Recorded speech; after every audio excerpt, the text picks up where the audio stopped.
The Walking Dead is a game played by adults and contains subject matter intended for a mature audience. This game explores themes and situations that may be uncomfortable or upsetting to some viewers. Our players have discussed their zones of comfort at length and have safety tools at their disposal. Viewer discretion is advised. We are back, everybody. Welcome to the Superior Adventures Guild. My name is Dave, your humble host, for a part 3 to the Walking Dead mini arc brought to us by our good friend Kurt, who is tormenting us in a world that we all consented to and love. So thank you for that, Kurt. The terror has been palpable, and I can't wait to see what limbs get severed this week. I mean, well, I met my quota on Tuesday, technically, with Tracy losing an ear and then Taylor getting split in half. But who knows what's going to happen today?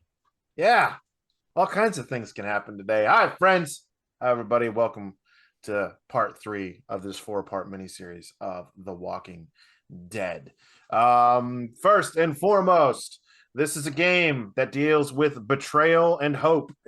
You will have friends betray one another. You will have friends make moves against one another. It is a game of loose allies, allies of convenience, bitter love, and bitter hatred. So that being said, the players are all well aware of the themes and nature of this game. It is a brutal game. It is a gory game. It is a gruesome game. We are playing the survivor rules, not the full campaign rules. So some of the rules may be adjusted or whatnot to ensure that we fit A, the timeline, and B, the narrative of the game. That being said, we have our safety tools here in our chat behind the screen. So at any point in time, anything that happens today, they can just ping in there and I will see it and we will redirect. But there will be cursing, there will be adult themes, and there will most definitely be violence. This is your one and only warning. Viewer discretion is advised. Now, let's go around the horn real quick and give a quick reintroduction of our characters. I have been looking forward today. I'm not even joking. Ever since last Saturday, I have been like, can we get back to these guys now? Can we get back to these guys now? Some of y'all say it's a Thursday yet. I say it's a Saturday yet. Let's go around the horn and reintroduce our characters, make sure everybody's up to speed, and then we will get started. We will start with the man, the myth, the legend, the season of bleakness, the man from the great white north. Bleak season. Who you playing? How you been? Hey, doing great, doing better now that we're about to sit down with this wonderful group, this awesome game master, my daughter in the audience. Well, not my real daughter, but you know what I mean. It's going to be a lot of fun. My name is Bleak Season. I hang out here and in the Great White North, and I'm playing McCready, a former soldier, also the former husband of Dr. Victus. And don't get it wrong, she's not my ex-wife. I'm her ex-husband. And apparently my daughter's out there. I haven't bought into it yet. See what happens. Doing what I can. Just a guy doing what he can. Just a simple man trying to make his way through the zombies. Just a simple man trying to get through a few zombies. I understand it. Up next, we have Dr. Victus Hooley. Hey, friends. That is it. I am playing Dr. Victus, our psychedelic scientist. And we're here. We're doing it. I have questions that need answered. So let's get to answering those, if you will. Oh, all right. Well, I mean, that's nice, short and sweet. And our brother from another, our man from across the pond, our Brit who was lost in the Americas, Shiv. Yes, hello. I am the one-armed man. Yes, I'm Shiv, and I play Buchanan, who politicked himself out of an appendage. But yes, I'm back again to see what other body parts I might lose, or what the rest of the players might make me lose. We'll see. And rounding out this party, the man, the myth, the legend as well, the man who is keeping this together, brought us all together, and provided this wonderful place for us to tell this absolutely soul-crushing story. DM Dave. Hey, Kurt, thanks. Welcome back, you guys. I'm Thank muted. you, muted. Welcome back, you guys. I was muted. Hey, thank you so much. I'm very excited for this. My name's Dave. Y'all know me. We play games, produce games, and run games here on Guild Superior, and I'm so honored to play with these great folks on the screen today. So thank you so much. I am going to be playing Samantha. Samantha is a paramedic from the old days who has stepped into more of a caregiver doctor role, but is battling with some serious demons in the form of regret and guilt for some of the things that she has had to do, especially in recent days. Whether it be the putting down of some of their survivor companions in the escape from their initial conflict, to the split-second decision that she made during the end of the last session to chop off Buchanan's arm. Though she may not really care that much about Buchanan, she does realize that Buchanan is more useful to them with two arms than with one. So maybe that's where the regret is setting in. Just kidding, Shiv. She regrets everything, but she would do it all over again. That is true. That is All true. laughing and chewing gum. Now, granted, the first 2 episodes of this particular 4-part were part of a charity event, right? Mm-hmm. Where our group had a lot of help from the audience to help keep them going through donations to a very charitable organization. Now, for those of you who are tuning in, some audience help will still be allowed. You can very much donate +1s, but as far as equipment, things of those nature, they're going to have to find it now. They're going to have to scavenge if they're going to look for things. So, with that being said, I am not sure if Dave has it set up for that particular aspect or whatnot. Yep. You still do? Okay, cool. So you can still donate, but the only thing you can donate, right, is you can donate +1s or advantage, disadvantage, for lack of a better term. And you can also donate if you really want to cause a walker swarm. You can definitely donate. You can definitely pay for a walker swarm. You don't have to do that. You really don't. You could. You could. You don't. You don't have to. You could also, Mm-hmm. choose to eat Michigan hot dogs, but you don't have to. So make good choices in life. Yeah. I will say this much though. For if it happens, for every 5 gifted subs that happens, right? For every 5 gifted subs that come out, I will give them a supply bag. Just a random bag that they find. Some redneck that died left a bag full of guns somewhere. So, that being said, we're going to get started today. When last we left off from The Walking Dead, our group was having to continue about their way. They had a stranger come into their camp, one Morgan. While he stayed, he offered what advice he could and tried to provide what guidance he could to those who were most troubled within their group, provided a little information about the town in which they now find themselves. Still hellbound on finding their way to perdition, the group needed fuel, needed direction, needed supplies. So they made it to Midland. There they found what amounted to a compound.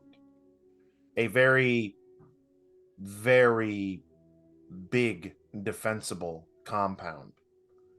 At first, they were met with trepidation, automated systems, and a voice, and that's all. Though they had managed to pull many, many walkers with them. Forced into a position of enter the compound or try and fight through the walkers, they entered the compound. But through the process of smooth talking and, well, some not so smooth politicking, the group made it in, but not before a walker came in and managed to latch onto Buchanan's arm. Samantha, acting as quickly as possible, not only killed the walker, but managed to save Buchanan's life in a method, well, just as brutal as the world around them.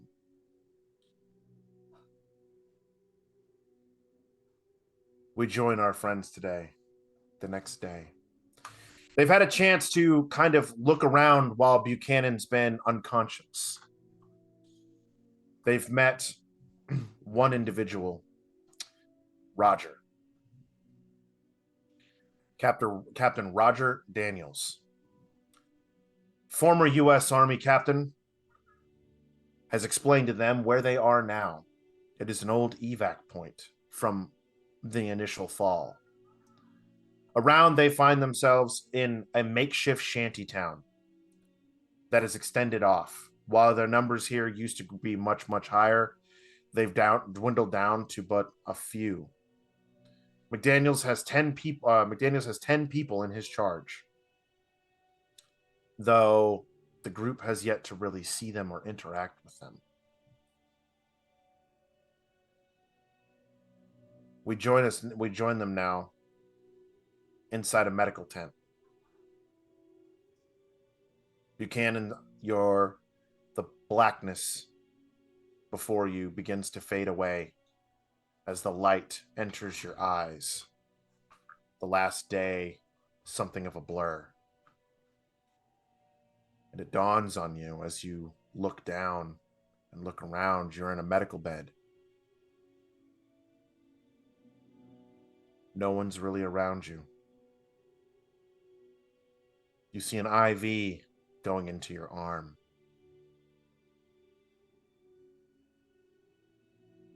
And you see a cup of water. And you instinctively reach out for the cup of water. Your throat dry, your tongue swollen. Anything to wet that palate.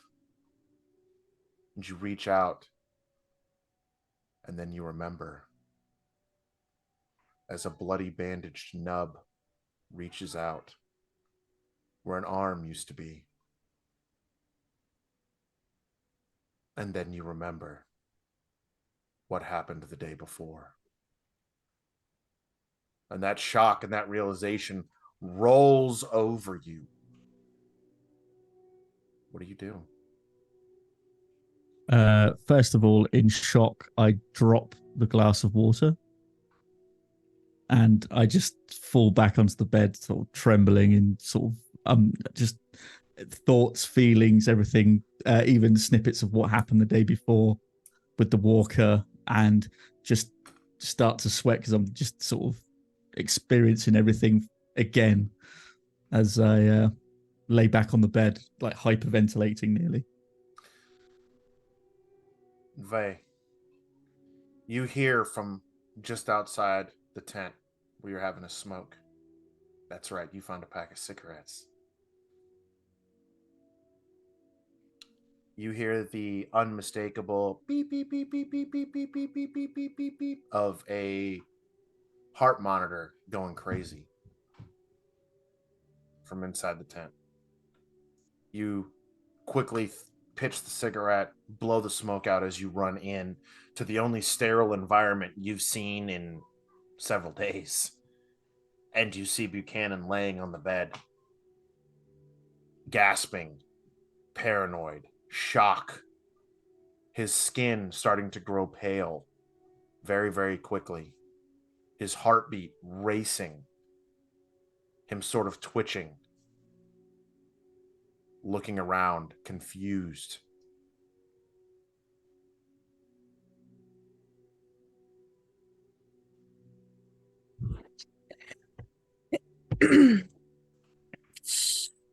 So I'll put the cigarette out and go in and approach and just, reach a hand out on your good side shoulder. What did we decide? It was your right arm, right? Right arm. Yeah, right arm.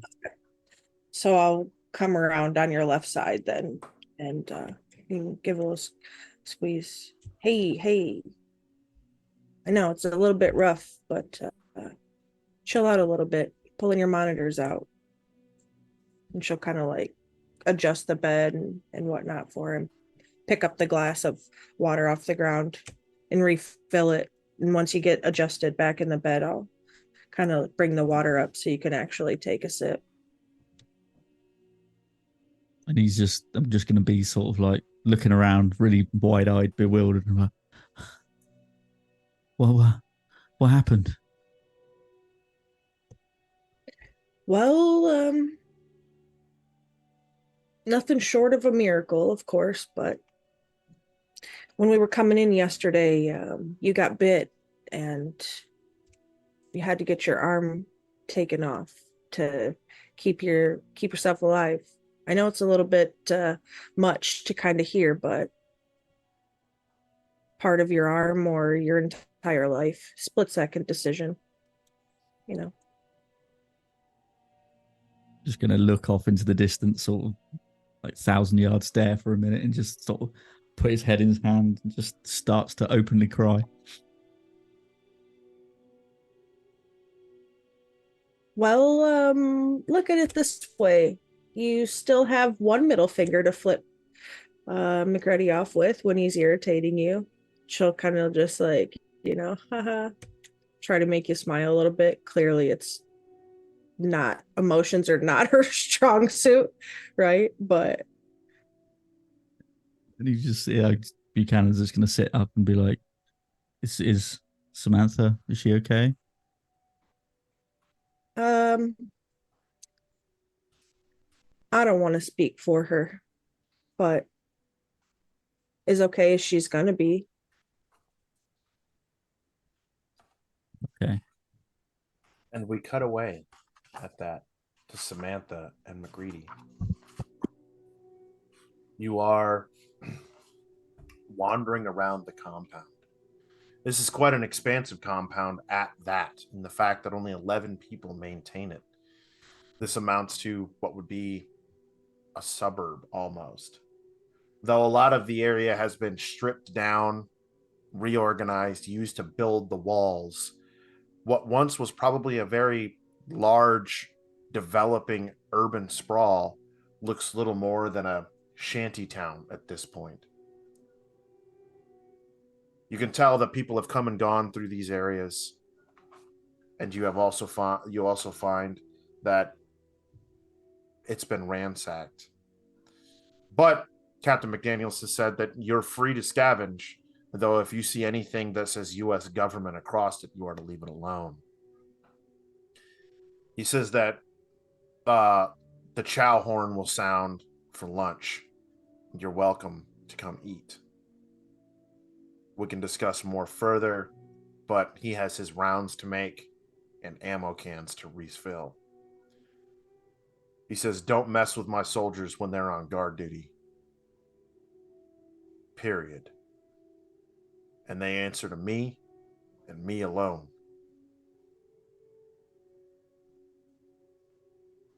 When he says soldiers, what does he mean? Like, who's here? That's just what he says. You haven't seen anyone? You haven't actually seen any of the soldiers that he's talking about as of yet, though this is a large area. Yeah. So if there's only 10 other people outside of yourselves, you've only been here scarcely a day. It may be hard. It may not necessarily be that you have just encountered them at this point. I think that's probably what McCree's kind of remarking on as we're walking around and taking a look. Say something like, seems like an awful big place to try and maintain with just a few people. Or letting himself open to getting invaded by walkers with so much wall to cover and not a lot of people. I'm not quite sure what they're thinking.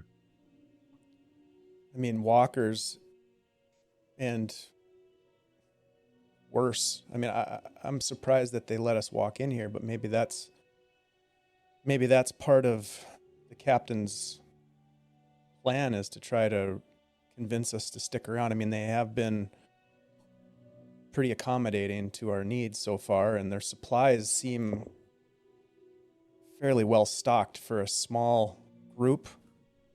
She looks around. This place is pretty secure. As you're looking around, go ahead and give me a scout roll. Your stress across the board is at 1. Is that me too, or just Everybody. Though Buchanan might gain some here in a minute. No, sorry, I meant the scout check. Oh, no. Samantha's actively looking around. If you're looking around, if you're attempting to look around as well. Well, I hate to kind of come in after the fact, but I think that's what the character Okay. was doing. We were going around and kind of scoping it and whatnot. All right, So you can go ahead and make one as well. That's no problem. Doing some level of assessment of how safe we might be, or what the Mhm. situation is. I have no successes. I did not get a 1 on the stress die. Alrighty. yeah, I forgot my stress die. All right, I didn't get a 1 stress. I got 1 success. You start to hear a whir sound follow that's progressively getting louder and louder. You turn and you look down one of the streets and you see a Humvee driving towards you. Though the person driving pretty short, and the person who's standing on the back with a large machine gun looks barely tall enough to see over the top of the gun itself. I'm gonna tap Samantha on the arm and just sort of point that out and sort of move us out of the way if we're in the middle of the street and they're coming our way. Is that what I think it is? Is that? A couple of kids in a Humvee. So it looks like. Yeah. The Humvee comes rolling up, and the unmistakable sound for you, McCready, that brings back so many memories of so many tours and so many areas you have been, right? The wub wub wub wub wub wub wub wub wub wub noise that the Humvee makes as it idles, right? It cruises up, canopy removed, doors removed. A small boy, couldn't be more than 12, 13 years old, wearing army fatigues, cuffed up, look a little too big to be what they should be, wearing what appears to be rank on his arm, but that can't be right. That rank looks like it belongs on like a Class A uniform, like a dress uniform, not on service fatigues.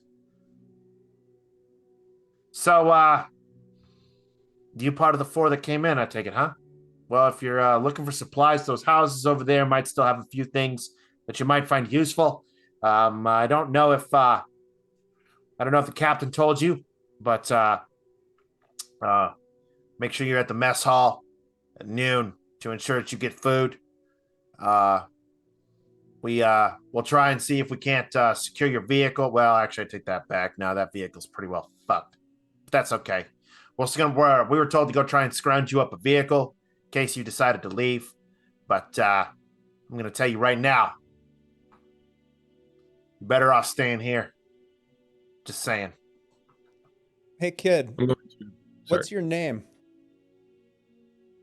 He smiles. Steve. And he fires up the Humvee again, and the you can finally get a look at the other kid, right? It's a little girl, her hair in pigtails and a boonie cap that's too big, standing there looking in just a tank top and army fatigue pants, wearing a JoJo Siwa tank top. She looks at you both and she like racks the 50 with a level of experience and confidence that, McCready, you have only ever really seen in seasoned soldiers. And the Humvee begins to pull away. What do you make of this? McCree's just going to run his hand along the side of the Humvee as it goes by, just, kind of touching it and remembering things. Oh, no. Think the parents know the kids are out joyriding in the 50 cal equipped Humvee? That kid looks like she knows how to use that 50 cal. So this is the defenses No, that Roger's talking about. Kids. I don't know. It's just a couple of kids. I don't Well think I'd draw any trained by the looks conclusions of out of it. it. They certainly seem well trained and knowledgeable about the situation. Well, necessity is the mother of pulling yourself up by your bootstraps. I guess you're Wouldn't be right. the first place to have done something like this. Look, we do what we gotta do. I mean, that's the only reason that we're still here, I suppose. We've had to do lots of different things to survive. How you doing? Doing all right? Yeah. I mean, no. It's complicated. I didn't even think about what happened back there. I didn't even know what I was doing until it was already done. I mean, I saw that machete. I saw the bite on Buchanan's arm, and next thing I remember, there's blood everywhere. His arm's off. You're tying a belt around it to stop the catastrophic bleeding, and I just hope he pulls through. He lost a lot of blood. Buchanan will be all right. Stuff old goat. You did the only thing you could do, and you got to think about it not in terms of having cut off his arms, but in terms of having saved his life. I sure to hell hope that if it would have been me there in Buchanan's shoes, you would have done the same thing. And Buchanan can thank his lucky stars that you didn't have time to think, because if you had time to think, you probably wouldn't have done it. And well, we would have had to shoot him in the head a few minutes later because he'd have been trying to eat us. So, you know, I'd put this one in a win column. Yeah, I mean, I agree.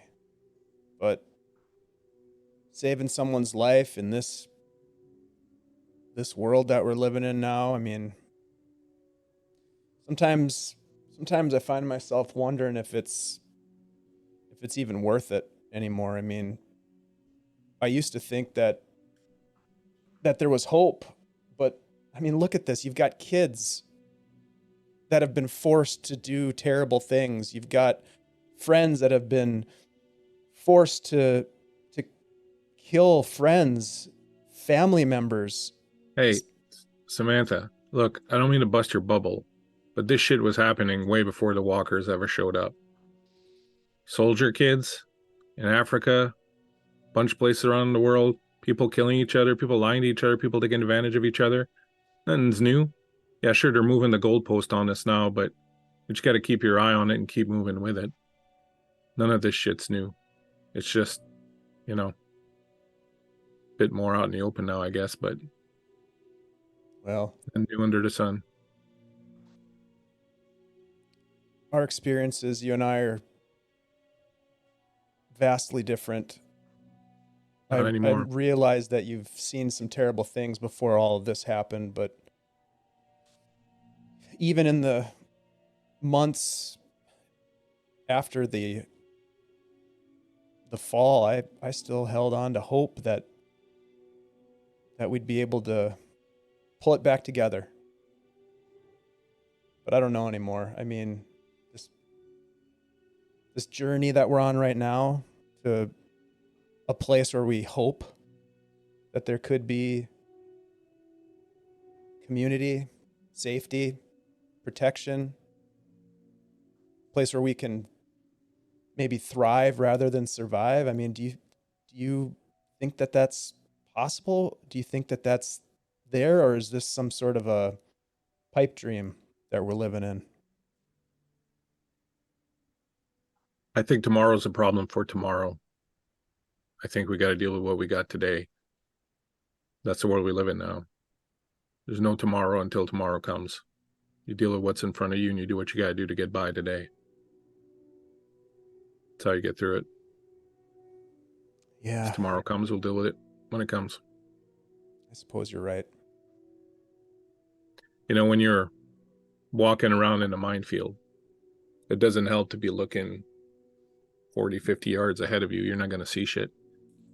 The mine that's 40, 50 yards ahead of you, it's not a danger to you. The one that's 2 feet away from you is the one that's going to blow your leg off. That's the one you got to be looking out for. Come on, they said there might be some shit we can use in there. I don't think we're going to be sticking around. Maybe we will. We'll see what the others want to do, but either way, may as well have a couple more things making bulges in our packs. So, for this, friends, I need you to roll. I need you to roll a D666. So for that, you're gonna have one that's gonna be the hundreds, one that's gonna be the 10, and one that's gonna be the ones. And I need you to tell me the number.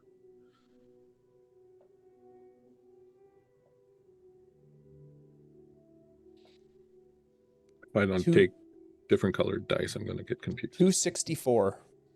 264. Red, blue, green. All right. As you're looking around, you find an unopened bottle of porridge. Nice. It's a ration. It's food. And I got 553.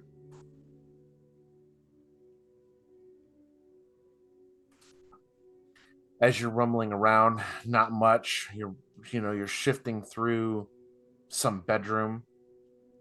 You find a box of matches. I've been itching to use the scavenging tables. You guys can each roll 2 more times should you so choose. Yes, please. Yes, please. 534.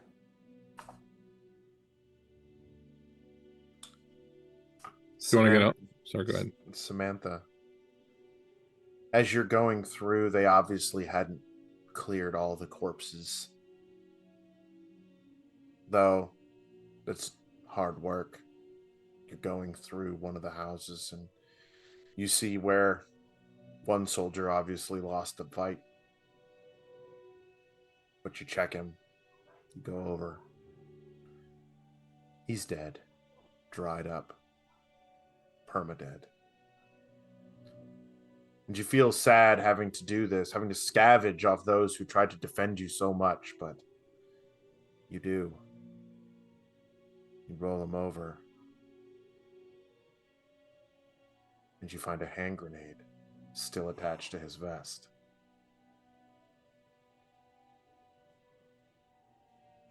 That's pretty good. Bleak, what'd you get? 265. You find a box of instant mashed potatoes. Just add water. Kurt, my last is a 112.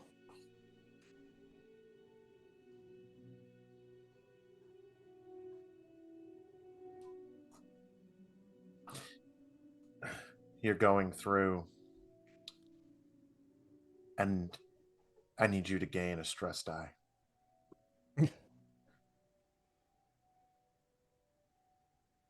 As you sit down after going through everything and you reach over and you find a book, beautiful leather bound book, inlay.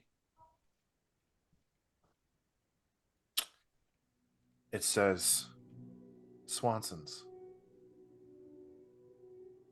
And as you open it up, it's a family photo album full of pictures of them from before the fall.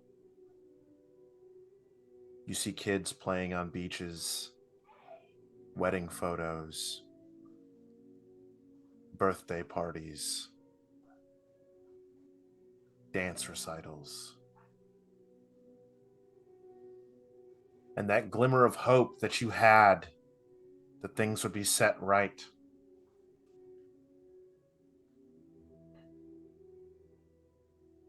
She just weeps as she's paging through it.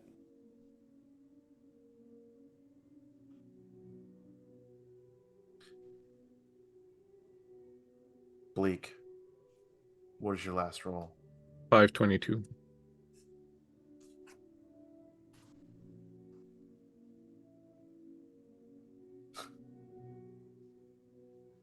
You find something that you weren't quite prepared to find. Something that reminds you of a more brutal time. More brutal than this.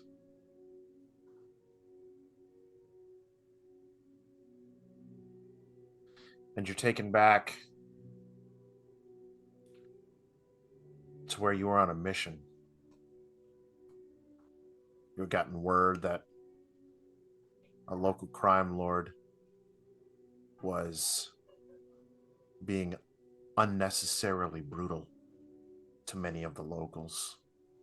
The new government hadn't been set up in this region, and so everything was a mount of warlords making deals with criminals, monsters, because there was no one else to keep them in check.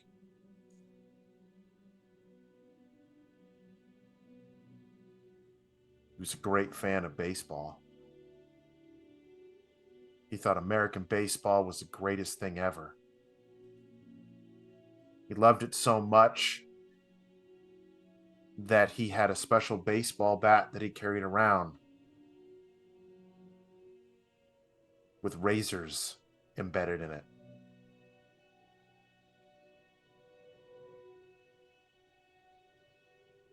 And you look down at it, and for a moment you see a bloodied, razor-covered baseball bat.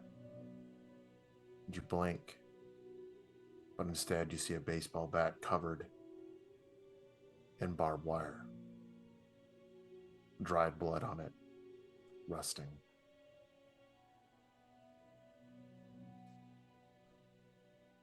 I think McCready hesitates for a moment, and he'll crouch down, look at it, pick it up between two fingers, start turning it around a little bit.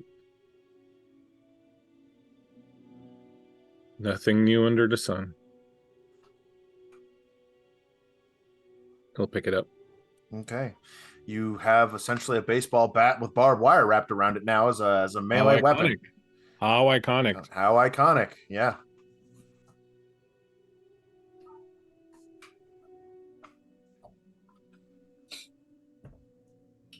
I'll come back out. Anything good? Samantha's just You see Samantha, eyes bloodshot. wiping the tears away. Yeah, this. I think this will come in handy. She holds up the grenade. Here, Oh shit, that thing's still alive? she hands it to you. It very much is. You should take Pin this. in. Pin in. But It's a U.S. government on it? this is, yeah, hot spooned.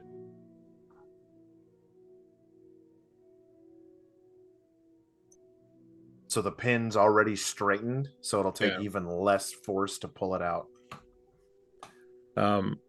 McCready's gonna pull out his multi-tool and just bend the pin a little bit.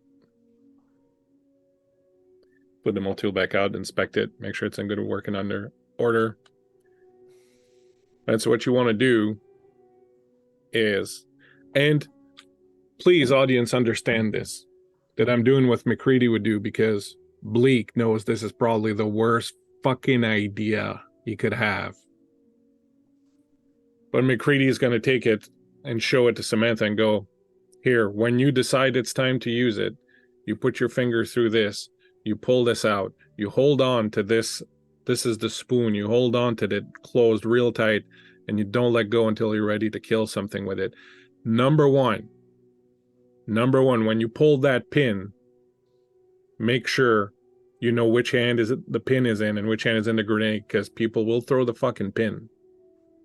So you pull that pin, put it in your pocket if you can. You make sure that you know which hand the grenade is in. Then you throw it and you run the fuck away. You got maybe 3 seconds before this thing goes off. And you don't use this unless there's no other option. Okay. I think I can handle that. Don't show it to anyone until we're out of here if we're leaving, okay?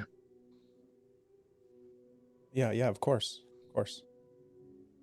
With great regret in his heart, Bleak hands Dave a grenade.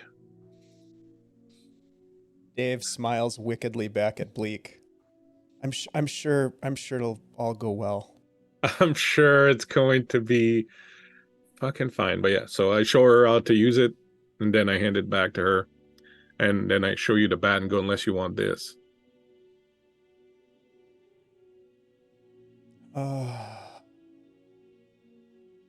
No, I'll hold on to the explosive device. Yeah, probably safer. What?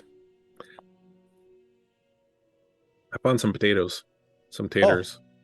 Yeah, Nice. you know, Got some porridge here. Check it out.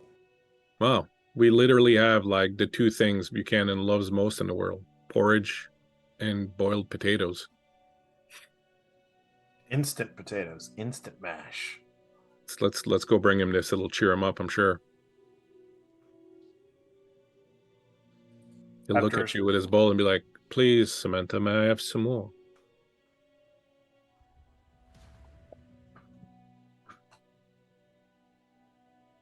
Well, it appears that Dave is going to get an advantage Thanks, because techie woman. they're Nice. afraid. Is the stats on the bat the same as a regular bat? Yes. Okay.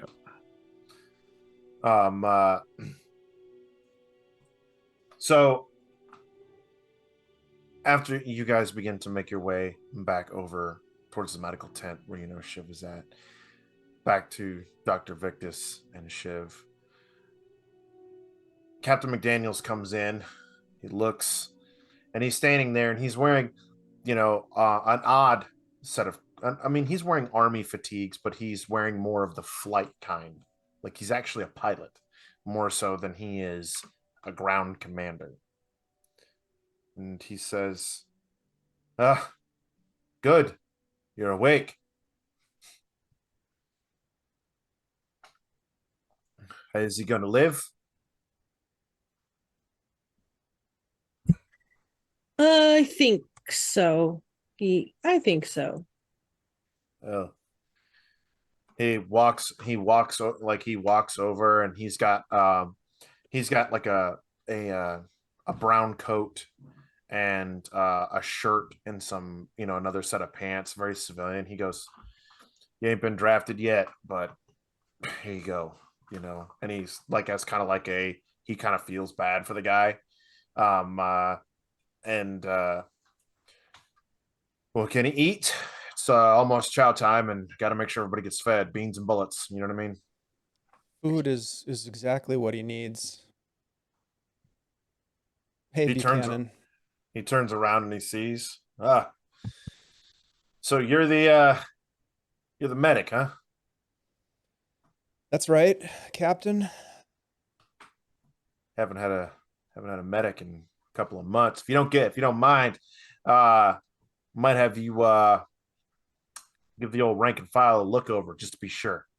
I'd be happy to do it. Whatever we can do to repay the hospitality that you've shown us and the things that you've shared. We'll get to that. First, we need to make sure that you are fit to fight. We're gonna get you fed, get you rested. Not much we can do about the arm, I'm afraid, other than stump it and patch it. But we can definitely get you fed. Food is one thing that we have. I think Samantha would definitely want to like check in on the injury. You know what I mean? Like, make sure that it's not infected, or make sure that it's being cared for properly. It's not infected. It's still very raw, and he needs regular bandage changes. Mm-hmm. But Vey has been handling that one pretty well. Bandages changed out and whatnot. He's still a little pale. I mean, blood loss and everything like that or whatnot. But you got IVs ran into him and whatnot, and he's conscious, which is the good thing. Samantha's going to reach into Buchanan's things, which I imagine are, you know, near his bed, and pull out a little hand crank radio that he carries with him and just crank it up a few times. I don't know if there'd be any music to play on it or what it would have on it, but maybe just to soothe a little bit. As you crank up the rate, as you crank it up, you hear a lot of static. You hear a lot of static, and you hear a lot of a lot, honestly.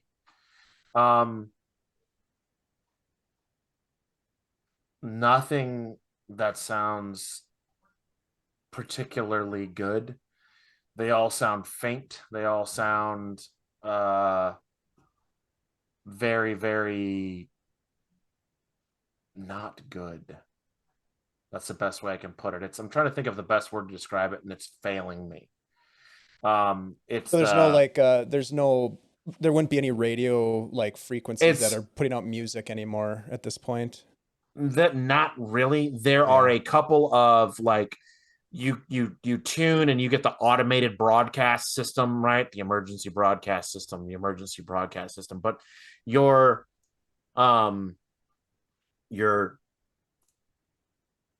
fibbling through and you hear it.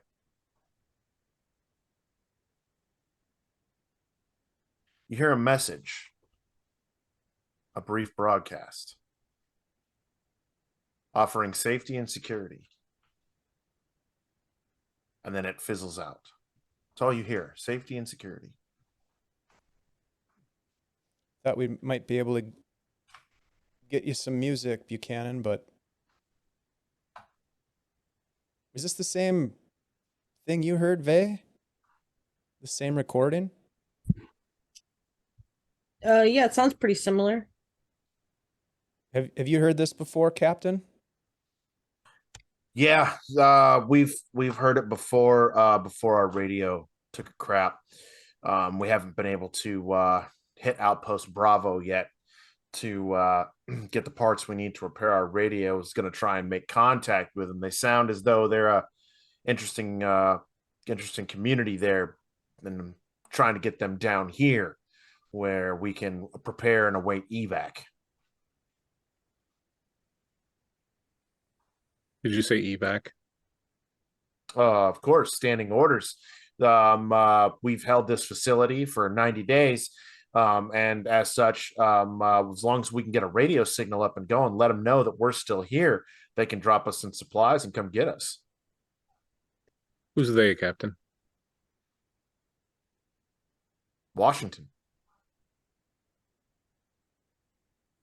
Washington? Yeah. What do you mean?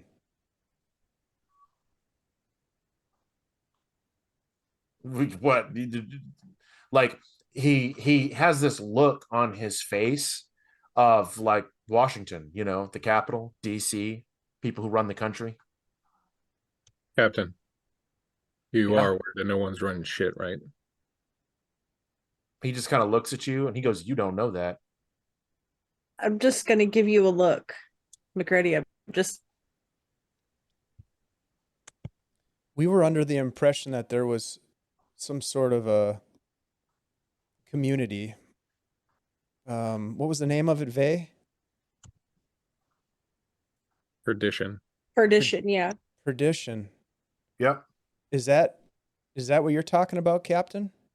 Yep. Is that Sure are. Got a whole knot of civilians up there that probably have no guidance, scared, they're confused, trying to hold up in boarded houses. What they need is the secure four walls that, you know, we here defend. Ain't that right? And at that, you guys see 5 of these very young adults, no more than children, standing there in oversized uniforms, pulled tight, cut to be shorter to fit them, and large assault rifles, almost as big as they are for some of them. And you hear a "Hooah, sir!" Because that's right. It's the next wave. Go distribute chow to the ones on the guard towers. You guys get ready for food. Nah, Washington, we just got to make radio contact. When the problem is Bravo site's overrun, and we haven't been able to get over there to get the components we need because our radio shorted out. Lowest bidder and all that. But we ain't got the manpower to get out there and risk losing security on the walls. You already saw what happened when we had to leave it to the automated systems to handle entry points. What's Bravo site? Bravo site's on the other end of town. It's in a bit of a nest, if you will. It's where we had set up our satellite communications initially. And then we fell back on this area here and set up this as the evac point. They were primarily used to ensure that we maintain communications with Washington. The last word that we got was Washington was still standing. I don't think Washington would have fell anyway, but that's neither here nor there. Point is, we got to get our radio up and running because we got to get out of here. We got to get in contact with command. Now, given the times are what they are, I mean, I am legally authorized to declare martial law, conscript any of those I do feel necessary to ensure that they help with the mission success. Now, except for this gentleman here. Sorry, son, but you ain't bleeding red, white, and blue, then you can't exactly serve in this man's outfit. Buchanan just sort of goes, I appreciate it, Captain. Thank you. Besides, I don't think you passed the physical. No offense. Yeah. But anyway, it's chow time. He comes over and he comes over and he goes, "You walk?" I mean, I think so. He hands you a crutch. Like he thinks that's gonna help in some way, shape, or form. Thanks. I'll help him out. Captain, you can go and head out to the mess hall and we'll gather our shit here and help our friend out of the bed and we'll meet you there. Right. Alpha Squad, report for Chow. Report to Chow, and then go and relieve Bravo. It's almost time for them to hit the rack. All right, follow me if you will. And as you follow him into this building, right? It is what looks to be a community hall. Right, like how you see in some subdivisions, how they have that building in the center that's like their rec room, their pool, their gym, their all that stuff or whatever, right? And you go inside and you see it's been converted. Picnic tables have been brought in. There's way more seating in here than is necessary for the people that are here. At the far end, you see a boy, no more than 12. Stirring a big pot on a giant burner. Sorry, sir, it's Chili Mac Day again. It was the only MREs I could find, but I put them all together and we're heating it up, sir. And it's like, you're doing good, Private. You're doing good. Don't you worry about that. Let's get our guests some chow. Get them fed. If they need anything, you handle it, Lewis. And you see him give this kind of like childlike salute. And he's like, "Yes, sir." And he returns the salute, nods. He goes, "I've got to make my rounds. But sit down, eat. I'll be back here in a minute." As he walks out, the food, smells good. It's a cooked meal. You know that much. Hot and goopy. Hot and goopy, right? As we sit down, I'll just pass by V and say, "I heard it." Then I'll go help the old Disco Express. As you guys are sitting down eating food, Lewis is just eyeing you. Where you guys come from?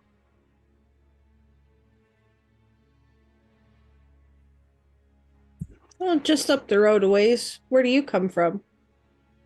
Here. Where'd you come from before here? No, this is my hometown. I was born here. Oh, that's Mhm. interesting. Yep. And now I'm doing my part. That's right.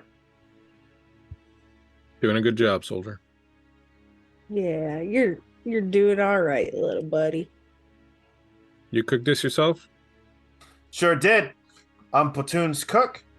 I'm platoon's cook and supply. Sure am. I keep track of it all because I'm really good at counting. Well, I gotta tell you, I've eaten a ton of these MREs in a ton of bad places, and this is the best they ever tasted. Well, you got a special sauce you put in it. You got some It's the special secret. Tabasco.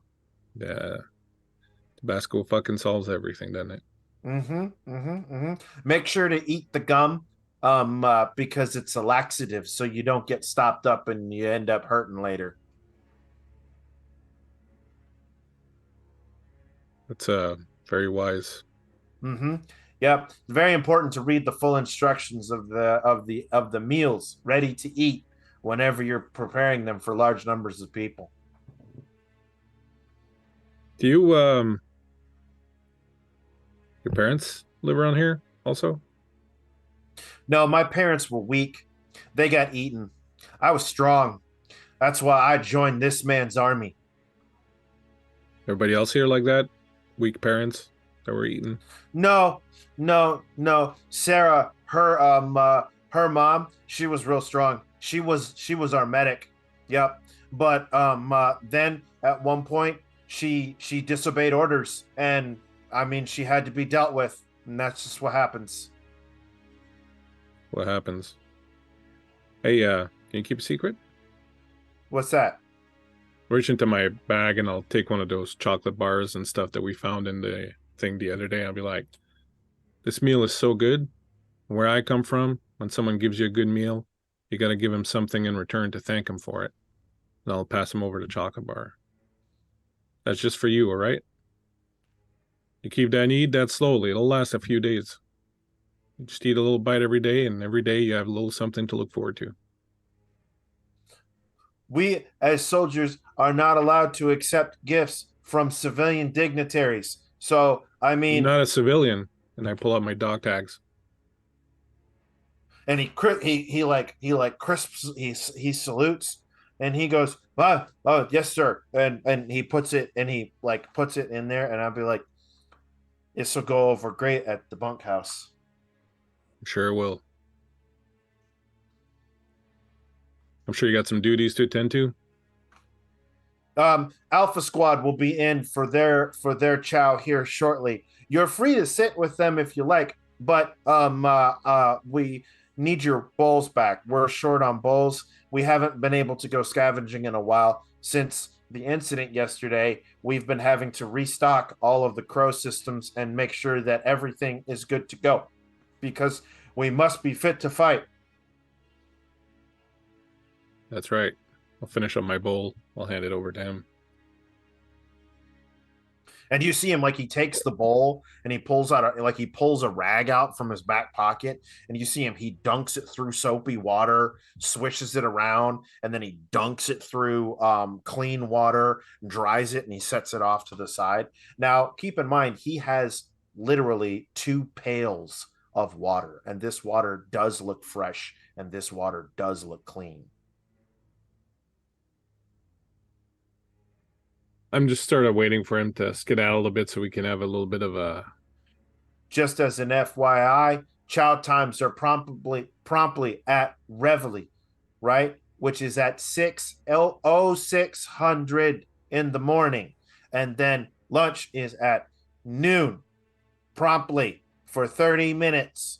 And then we have dinner at 1700, which is retreat. And then we begin the night watch. So make sure you don't miss meals, because the chow hall will not stay open if you miss a meal. Thank you. And he turns and he turns and you see him like sling this like shotgun over his back. And he goes, I've got to go get Alpha Squad and tell them to come eat. Sometimes sometimes Sammy's forgetful and he misses meals and then he gets upset and we can't have any crying on duty. So I've got to go get him. You go. Turn to look at Vay. Jesus fucking Christ. Hey man, you got to give him some credit. That's actually kind of how I imagine you were as a kid. Ready to go, always. Hey, I got to thinking about it while seeing this young man right here, and we've been here overnight. We definitely missed our meeting with our group, and we were supposed to meet him at the bridge, and the bridge had quite a bit of zombies on it. You think they're all right?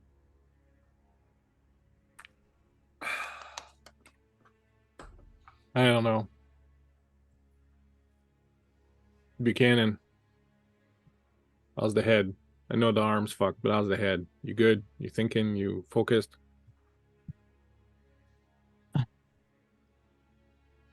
I've been better. A lot better. As in 2 arms better. Yeah, Hey, well. Buchanan, Well, I'm really, really sorry about what happened, but I'm sure you can understand there was nothing else that we could have done for you. he's gonna put his hand on Sam's arm and just be like, "You did what you had to do." I feel like It's you've been fine. saying that to me a lot lately, but I appreciate that. I'm glad you're still with us. Well, if it wasn't for you, I'd be fucking dead. So, thanks you. Thanks. As he's got his like shirt with the arm that's now kind of attached, all rolled up. Is he good to get back on the road? I look at Sam. I mean, not ideally, but I don't know if we have the luxury of hanging back. We've got our group to go find and gather up. If we're going to bring him here, we need to make that decision, or if we're going to move on and try to make it to this perdition. I mean, I think that's the decision that we have to make here as a group of what we're going to do next. I have a feeling that the captain has some ideas that they may throw our way, but I think we should go into that conversation having some idea of how we feel as a group. Yeah, I was thinking maybe we could get the others here and leave them here. He did mention wanting to make contact with Perdition, so it'd be I mean, helpful. yeah, We're headed there. if we help repair the communication system here, perhaps we can get a better handle on whether or not perdition is an actual option for us. That certainly would help us with some decision making. It's going to be a suicide mission. If that place is overrun by walkers, I get a feeling the captain's going to want to dragoon us and to go in there, but I think it's a bad idea to go there. If that place overrun, it's going to be a nest. We're going to be fucked. Has anyone seen any adults? No. Not aside from Captain Rogers or Captain Roger. Roger McDaniel. Neighborhood. His first name's Roger. His last name's McDaniel. He's always changing his footwear whenever he comes in. It's weird. Heavy knit cardigan on. Yeah. Is that? I mean, I've only been awake an hour or 2, and that seems slightly bizarre. Just like kid soldiers and stuff. Yeah. We got to get over the kid soldier thing. Look, he's keeping them alive and they're doing what they got to do. And, it is what it is. It's where we are now. But so we bring that group here. You're okay with those 2 girls getting press ganged into this kind of fucking lifestyle? Yeah. Well, I You're got to happy tell with you that? that I am not sure that being on the road with us is better for them or being out there alone with, none of it's good. There's not a single good idea in the entire thing. It just comes down to which one buys them a tomorrow. Well, right that now, and that is exactly why they have been conscripted to ensure that we hold this particular landing point. As McDaniels kind of pops off the wall as he's been quietly listening to what you were saying. Now Captain, you may see them as child soldiers, but what I see them as survivors and trigger pullers. And by God, they've been doing better than most of the adults that I know. well, And they're I'll be staying sure to. alive. Yeah, I mean, you've done a fantastic job there, Captain. Credit to you and your men. Is it just you, or do you have like a chain of command here? Or is it just you? Or As far you as you're running the show? concerned, I'm the highest authority within these walls. Then Now, I commend you. Then with my I start like with my one good hand. we should probably let you know, Captain, that there's more of us, our group, I mean, that are waiting for us, and they're going to be wondering what happened to us since we didn't return last night, and they're probably He going to be comes- worried. And he comes walking over and you see him pull out a tablet. And you see him pressing some buttons on it, right? And he pulls up an antenna. He sets it on, flips it around, and slides it to you. He goes, "You mean these poor sons of bitches?" As you see the rest point where you had left them overrun with walkers. And at the bottom it says live feed. Jesus Christ. Jesus Is fucking there- Christ. Is there any like discernible features that we could see that maybe they might have got out, or is there anything to say that they were still there when this You happened? don't know. What you're looking at is quite literally an OSR. You are looking at a reconnaissance, a reconnaissance drone that is flying around the area, and it's over that area right now. We've been keeping an eye on you for a little while, matter of fact, and well, let's just say y'all got a bit of heat coming. You Wait. happen to know of some old woman that's chasing people around this place? Well, I don't know of no old woman, but I do. I very much do know of the woman who chases you. Same one. Her, pray tell, she goes by the Mother now, I think is what it's called. Sounds right. What do you know about Mother? What do I know? Well, what I know is she used to she got everything she needed from my old CO. That's for damn sure. It's part of the reason why we maintain this area, just to be perfectly honest. Because you see, she got what she needed, and she got enough of the soldiers to follow her. That's for damn sure. And now she's some psychopath who's collecting people, worshiping the dead, thinking that she's going to take the world and make it her own. All because she got a bad rap when she was a little bit younger before the fall. And after the fall. Truly is a sad story. But I'm here to tell you, she fucked my commander, then slit his throat. Now I'm in charge. So here we are. You're I- saying that our friends are gone. I'm not saying they're gone. I'm saying that point in which you resided at day 4 yesterday is very much overran. And in most cases, I call that dead. But if they ain't, they certainly ain't coming here.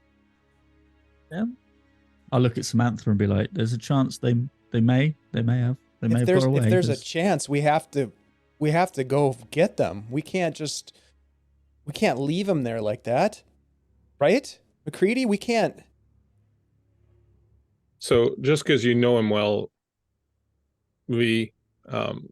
since since we saw the video and been talking about the fact that they've been overrun, you would certainly have felt that emotion come over McCready where he kind of shuts down and just goes like super cold and kind of turns inside, and like that's when things kind of get dark and bad with him, when that particular mood sort of strikes, and you're feeling it right now. And he's not saying anything, he's just kind of watching the feed, and Samantha turns back. I mean, we promised that we would go back for them. Listen, I'm not saying that they're dead. I'm saying that where they was at is overrun. Now, they could have been smart. They could have been gotten out. I mean, this OSR has only been on station for about 45 minutes now since the last time I went over that direction.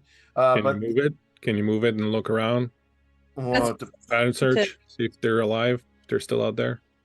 I mean, we can certainly try to look for lost military assets or those who will be beneficial to the furtherment of this particular mission, if that is what you are implying. However, I am grossly short on manpower and unfortunately can't operate this particular piece of machinery all day in order to find them, so to speak. That is, unless, of course, you wish to come out of retirement. Lewis says you got dog tags. I could use a good NCO.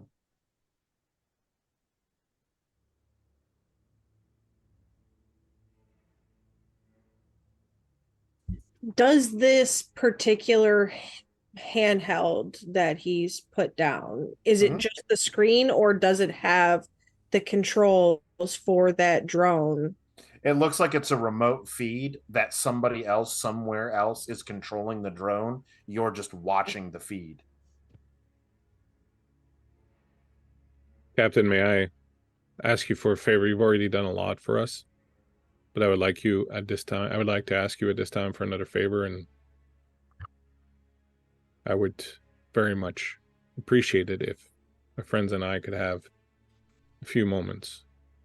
I feel that there's opportunities being laid before us, and I would like a moment to discuss with my people here exactly which of these opportunities we would like to grab a hold of. By all means, go right ahead. It's still a free-ish country. I'll be going to talk to my pilot here in a minute. Be sure to eat now.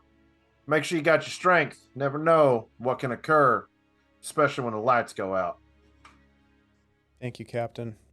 Thank you, Captain. Just gonna give a little motion ahead for us to go outside. I'll help the old one-armed bandit. Still a little unsteady, still a little bit weak. As we're walking out, I'm gonna say to Buchanan, right, you need to tell me if you're on the game or not, because if you're on the game,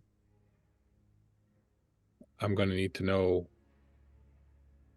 what we do here. But if you're not on the game, and that's fine, I understand what you've just been through. I'm okay. Well, I'll be okay. You need a waker upper, you need something to... Well, I mean, I'll take anything. Painkillers. He sort of winces his arm. You can tell he's still in quite bad pain. Samantha, we have anything for Buchanan here to take his mind off the pain a little bit so he can focus on other things for a while? She opens up her satchel that she wears around her neck, and there's a little case inside with a lock. She has a lock on a chain around her neck. She opens it up to look and see. Let me see what we've got.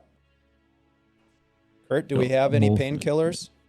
You have a medical bag still, which has essentially you can get a +1 to a medicine roll on it. Roll a d6 for me, please. I'll also look at V and 1. unless you got something. 1 on a d6.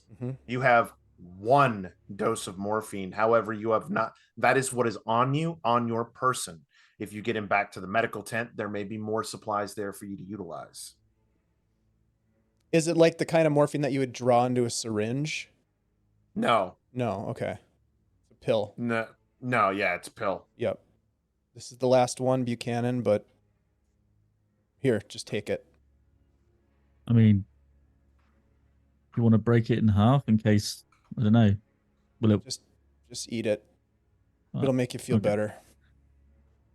Takes the morphine pill.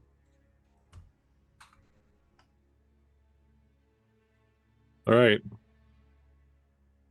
We have a decision to make.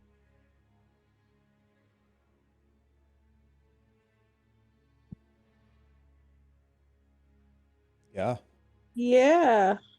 Well, so he's got a drone and maybe we could fly it back, right? That was just flying over the over the rest stop. Maybe they did go to the bridge. Maybe they're, in the van on the bridge, right? Daniel's not going to do anything unless we give him something. And what he wants is bodies. Well, we don't have bodies to give him because we have perdition to get to. Bodies Then we're wasting or time. communications. Look, they have vehicles, they have weapons, we owe it to Dale and the others to go back and find out what happened to him, don't we? We can't just turn the other way and pretend like we didn't make a promise to these people. I mean, Can that's we? I don't think that we're going back to the rest stop, Sam, if that's what you're thinking.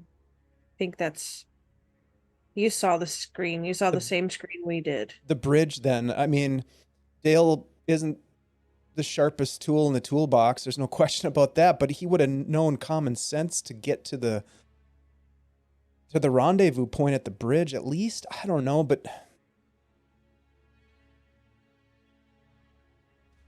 Shannon. Well, I think we're wasting time. If Dale is alive, Dale is on his own.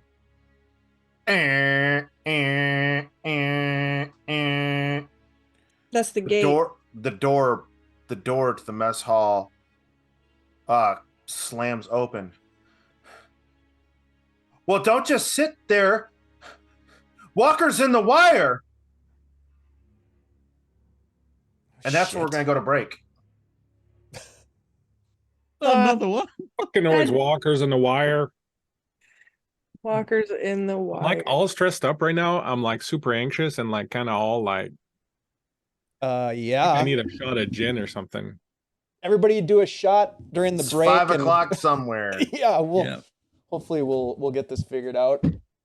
We're going to break, friends. We're going to break. It's not that much of a cliffhanger. It's just your commercial break. That's all that it is, right? It's your commercial break. What would Jesus do? Jesus fucking would have don't live here done no more than more. just a weekend. So there's that. But we will be back here shortly, friends. Grab you a drink, grab you a water, unclench, stretch, take your meds. And we'll be back for the second half of this particular episode in about probably 5-10 minutes or so. But yeah, it's about lunchtime. Make sure you eat, make sure you take your meds, look after yourself, drink some water, and we'll be back here in 5 to 10, friends.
We're back, everybody. Hi. I'm apparently a very mean GM, and I am causing all sorts of anxiety for the players, and whatnot. I hope that the audience, though, the audience is enjoying this, though, as we strap in for the second half of part 3 of The Walking Dead.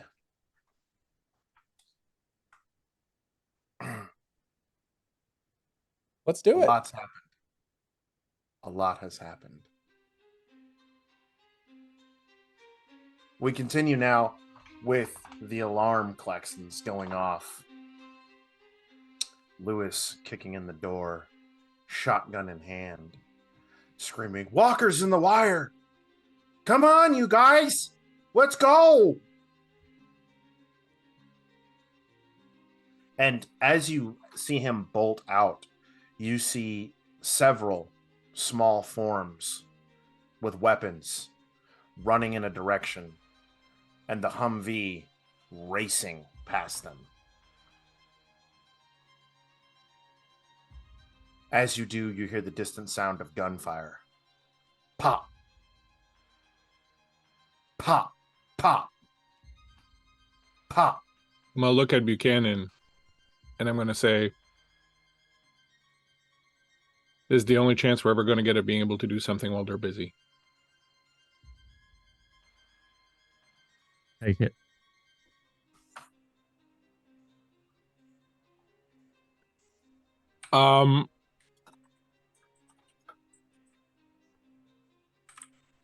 Do we have any idea?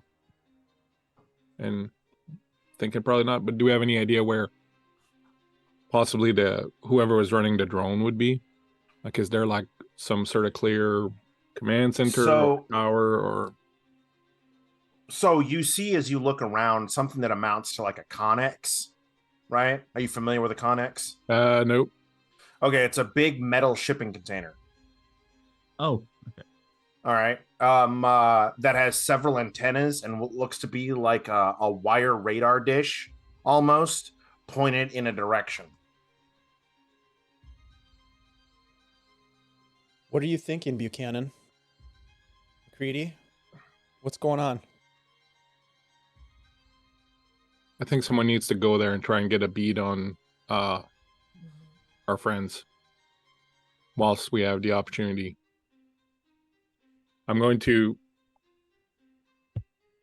pull my my dog tags off. I'm going to give him to V.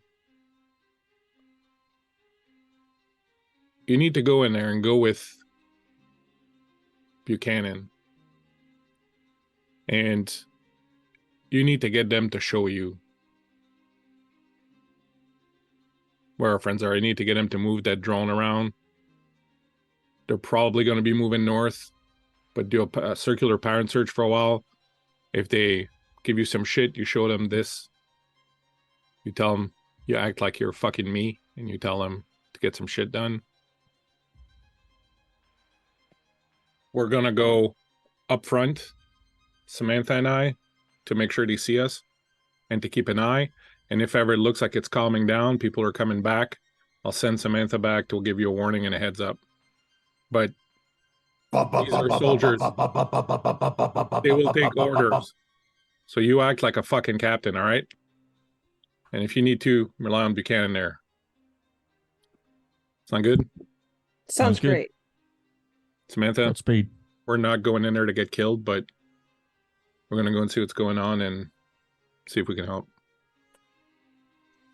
Okay. Samantha pulls out her knife. Oh, we can say grenade then.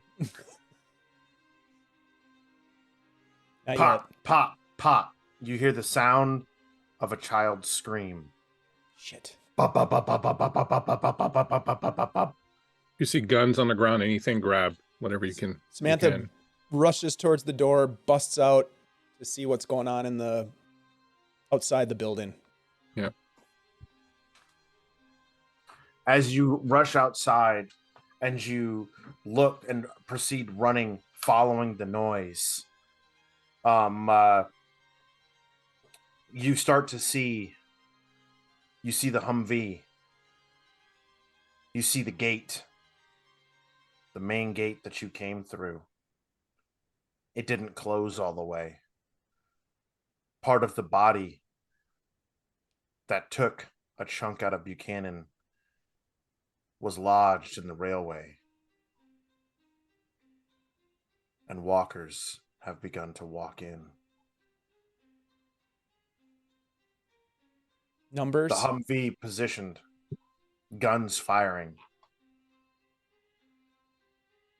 all these child soldiers raising their guns, firing as best as they can, but their small frames struggle to absorb the impact of the weapons that they are carrying meant for adults, because they're not packing pistols.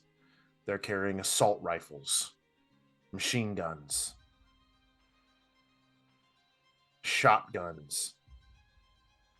The walkers number in 20, and one by one, another comes in. Headshots put down walkers, but these children are doing the best that they can, raking fire, cutting the zombies in half. But cutting them in half doesn't actually kill the walkers, as you know. It just makes them crawlers, and they continue to press forward. You see Captain McDaniels come running over, and he's taking shots here and there. What do you two do?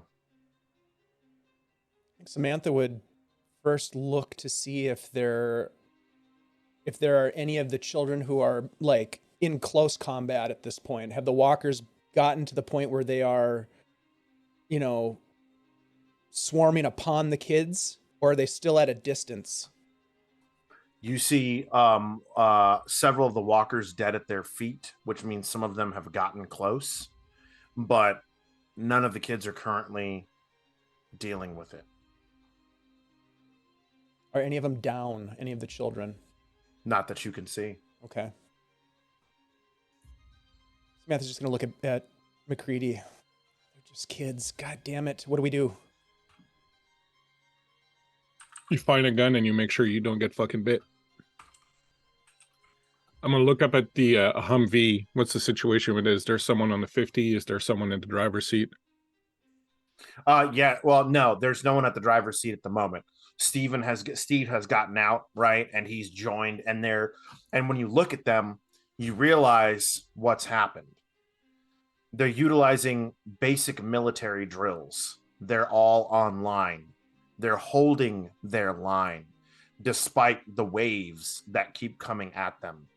As they continue, you see them drop to a knee as if trained, programmed to drop to a knee to load in a new magazine, stand up, yell up as they begin to fire again. And you just hear this chorus over and over, up, down, up, down. The 50 caliber machine gun appears to have jammed, and that girl that you saw before is desperately trying to work it, desperately trying to clear the stoppage. And one crawls on the hood. I am going to start yelling at them to shoot the heads in my best, commanding voice. I'm sure most or none of them are not going to be able to do that, but I'm going to start at least if a few of them start doing it. Mm-hmm. I'm going to head towards the Humvee. You said there's a crawler on the hood. Mm-hmm. I want to just kind of run up to it. I want to put my shotgun up to that thing's face, pop it in the head, and then I want to jump up on the back and try to clear the jam on the 50. What are you yelling to the kids? You gotta hit the heads. You gotta hit the heads. If they can't think, they can't walk, they can't move. If they're on the ground, shoot the heads. Shoot the heads. I need you to make a leadership roll. I am going to use my advantage that Uli just gave me. Okay. Is that 2 dice? Mm-hmm. And the stress die. So don't forget, when you make your pool, you're adding your primary skill, your primary attribute, which is empathy, and then your leadership. Which I don't have any, so I'm just on the empathy. All right, I got 1 6 and no ones. They you see all of their fire adjust slightly, and then the heads start exploding one after another. And you begin to see the walkers start to drop. You instinctively jump up and push the girl out of the way.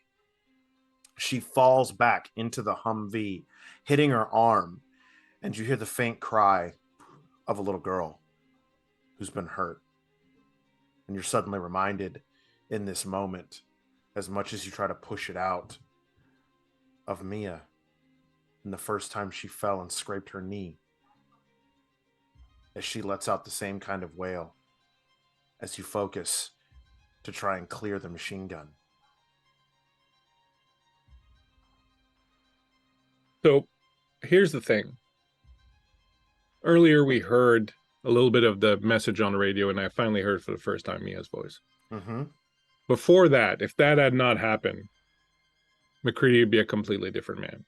But just because he heard that, just because he finally heard it, my drive is to find my daughter, and I consider that it's active. So when I hear the girl cry, I get that moment that sort of reminds me of that. But I also know that protecting her means getting rid of the threat, not getting on my knees and checking on her. She's gotten this far. She's strong. She's got my genes. She's got her mother's genes, and she's fucking out there right now, still alive. She's strong. She's all right. I got to focus on the thread that's here, and that's how I'm going to be able to help her, not by breaking down and worrying. So I'm going to put all my knowledge, all my skill, all my talent, all my training, all my experience into clearing this fucking thing and getting rid of the thread that's in front of us right now, that's in front of these kids.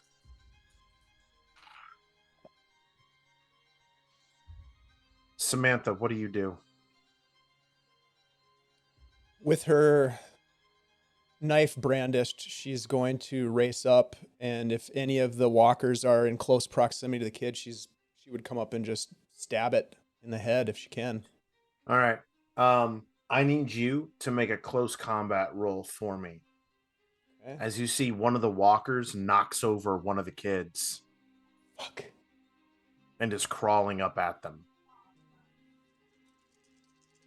Just 2 stress. Mm-hmm.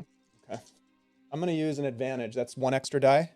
Correct. Thank you, Techie Woman's Ghost. This could be the one. Here we go. Oop. Off the table. Okay, no ones on the stress die, and I got 1 6. So you managed to plunge the knife into the walker's head, and for the first time you look at it and you realize, right, looking up at you is Lewis. And he blinks for half a moment, blinks away tears and fear in his eyes. I reach out a hand as he sits up and immediately pulls you down with his weight, causing you to lose balance and fall over. And the ringing sound of a shotgun goes off as you look over your shoulder and you see 2 walkers that were about to pounce on you. He dispatches with a skill and training unbefitting his age. Good job, kid. And she's going to try to scramble and grab him and try to pull him back away from the front. He stands, you get him back and he stands up and he goes, "Let go of me. I got to be with my squad." And he runs back up to get back online. McDaniels begins to push through with 2 more of the kids to try and clear the blockage to get the gate shut. McCready, the weapon is unjammed. I'm going to focus on clearing a path for McDaniels getting to a thing, because if we don't shut that gate, everything's useless. So I'm going to basically try to create some space for them to get there and get to that, take care of that. Make a ranged attack. Can I you use my drive, as I do feel that this is what I'm being pushed by, is my desire now to find my daughter and get there. And if we don't get out of this, that's not going to happen. I would say yes. You can utilize your drive in this particular case for this, given the situation that is going on around you.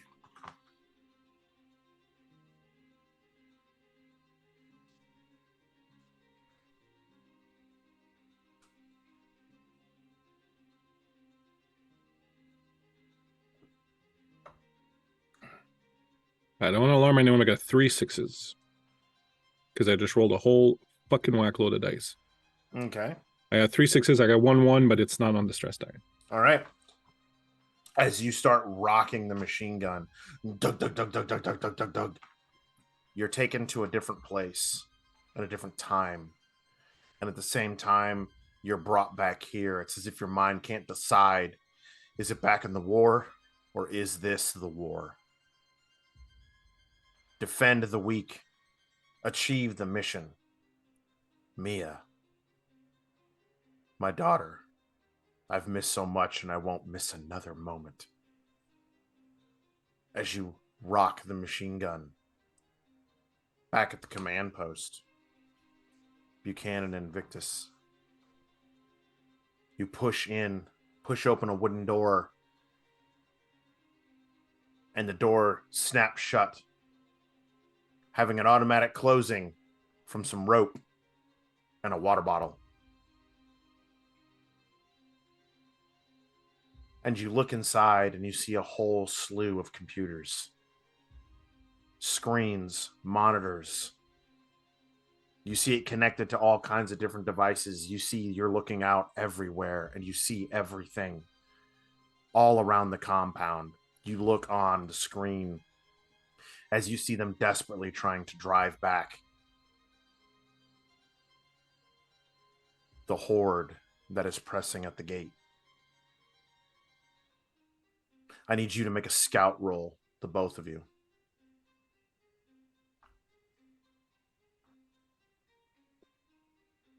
Scout, you say, huh? Isn't that your forte? I actually don't have a ton of points. Fortes. Scout is the one thing in wits I did not put points in. And then You have an advantage. I don't want to use that yet. Okay. Needed later. I've got no 1s and 3 6s. Okay. I got 1 6 and a 1 on the stress dice. Dope. That's why I like having Shiv here. Yeah.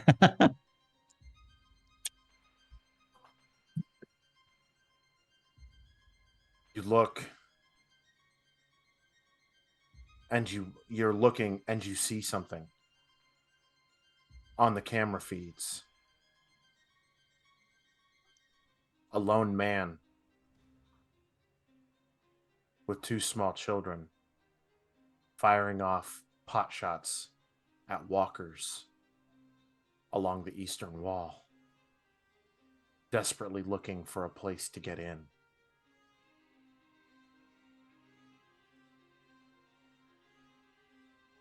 Is the eastern wall where they're having all of the action now? Is No. like the way we came in, or it's the opposite side? Opposite side.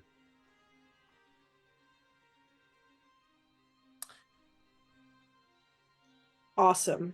Hey, Buchanan, look, they're here, look. And I'll point it out on the screen. Right. Buchanan, Then we- as you Yep. you see what looks to be another gate. A small entrance gate, and the button's right there.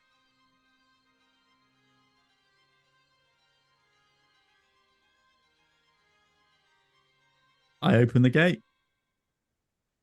How far is it from where we are right now?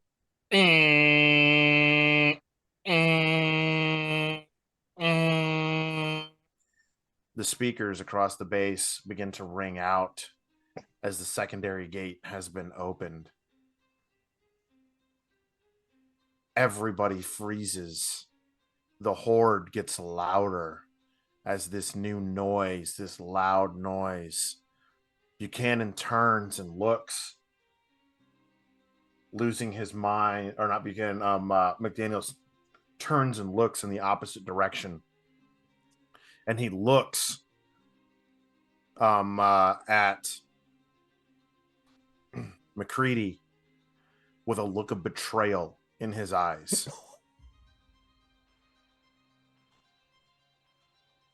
And in that very moment, all of the kids are distracted by the new loud noise.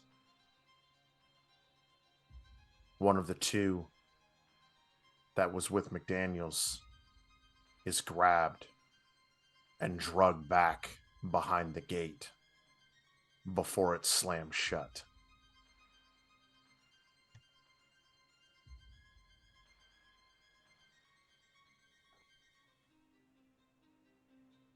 And all you hear is a scream.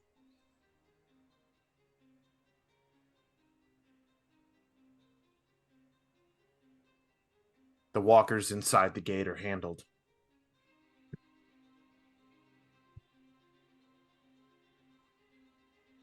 The gate is closed. The secondary gate now closed.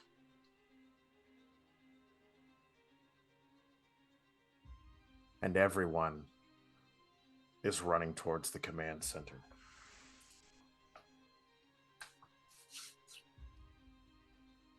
As people are running towards the command center, are there any weapons that are laying on the ground?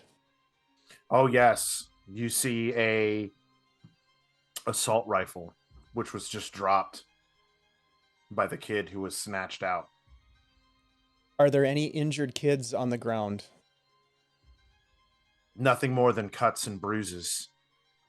Now they're all standing there almost in shock, unsure what to do, what to have happen. They've seen their leadership crumble before their eyes. What's McDaniels doing at this point? McDaniels is turning and walking towards you with a look of hatred, betrayal, and anger in his eyes. The children moving around to flank behind him. Samantha's going to grab one of the weapons that's on the ground quickly as she can.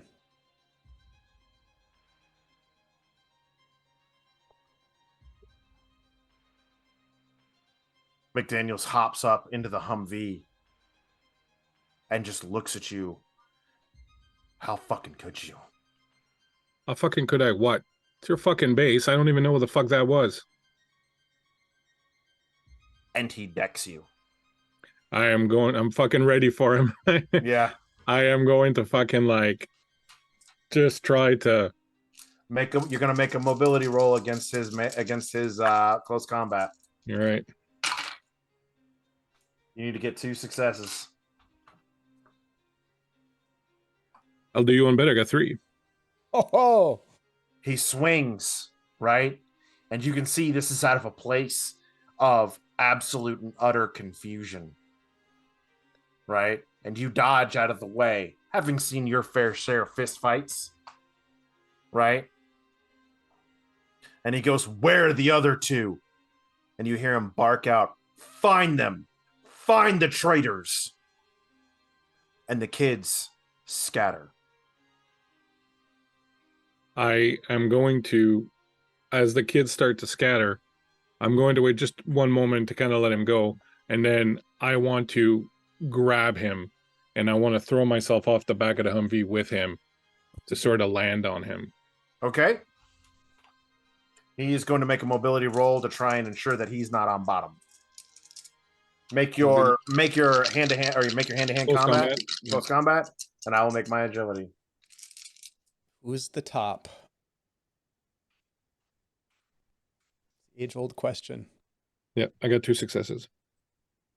He got 1 success and a 1 on his stress die. Oof. As you grab him and throw him towards the ground, he trips, changes the direction in which they're moving. Your bodies are falling. You hit the pavement, and all you hear is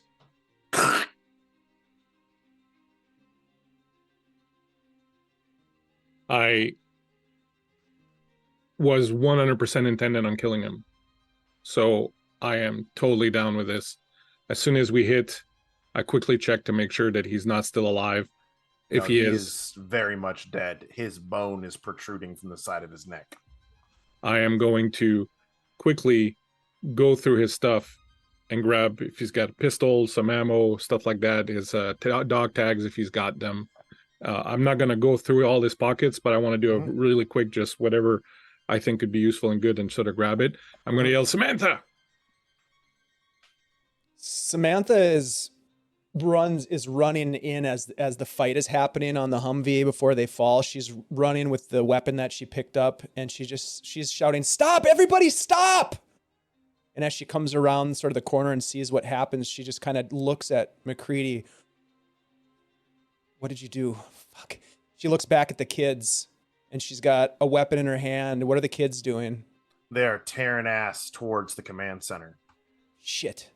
Get in the back of the truck. I'm going to pat him down. Then I'm going to jump in the Humvee in the driver's seat. All right.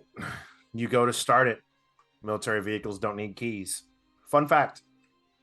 Yeah, because that would suck. It ran from the enemy and fucking Bob's got the keys back there. Yeah. Yeah, right.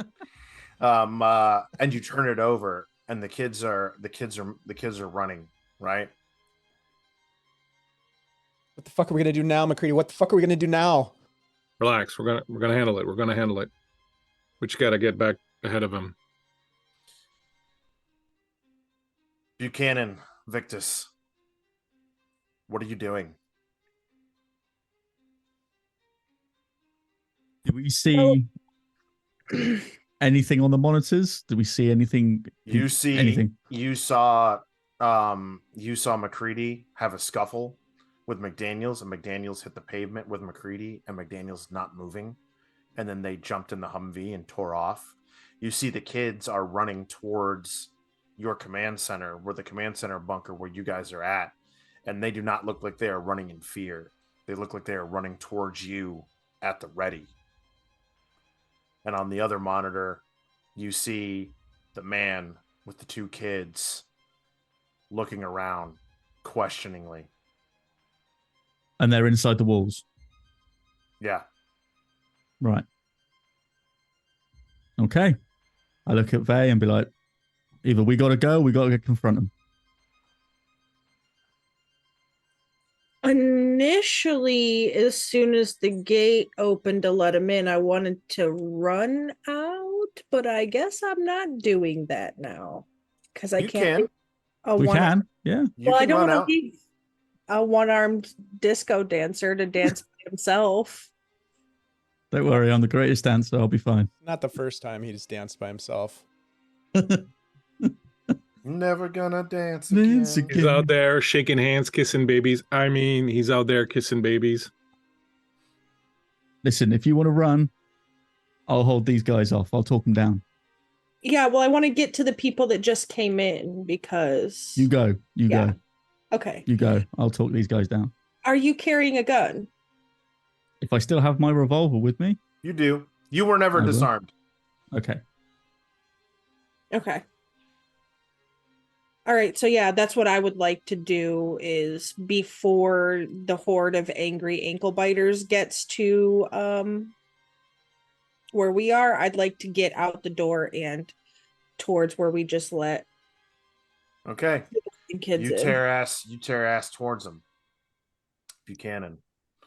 Before you realize it, you pop out of the command center, and you see 9 of these kids come running, their weapons raised, pointed at you, and behind you see the Humvee coming towards you. You can't quite make out who's driving it, but you're fairly certain it's McCready. Okay.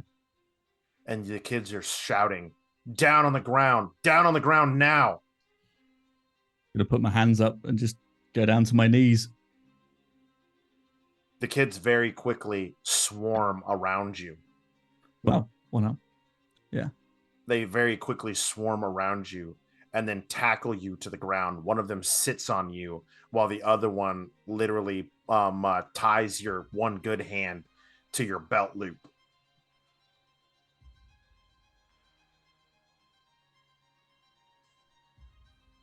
I'll just say to them, be like, there's a change in leadership here, guys. It's a change in leadership. Stand down. This can end one or two ways. You say that as you feel the barrel of a gun pressed to your temple, and a kid's voice, Semper Fi.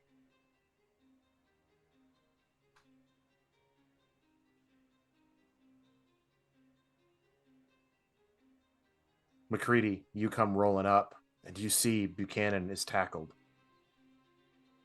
The kids are around him, guns pointed, several of them fanning out, pulling security. They're surrounding them like they're protected from outside aggressors, but they're moving in such a way that it's not necessarily that there is an outside aggressor threat, just that their muscle memory has kicked into the point of where they don't know what else to do. So they're all on, each of them taking a knee, right? And then you see several of them on Buchanan, one of them holding a gun to Buchanan's temple. Where's Lewis? Lewis is pulling security. Samantha's just going to call out as she jumps out of the Humvee as they pull up. Lewis, stop this! Stop this madness! This isn't going to solve anything. Lewis yells out, broke the rules. Broke the rules.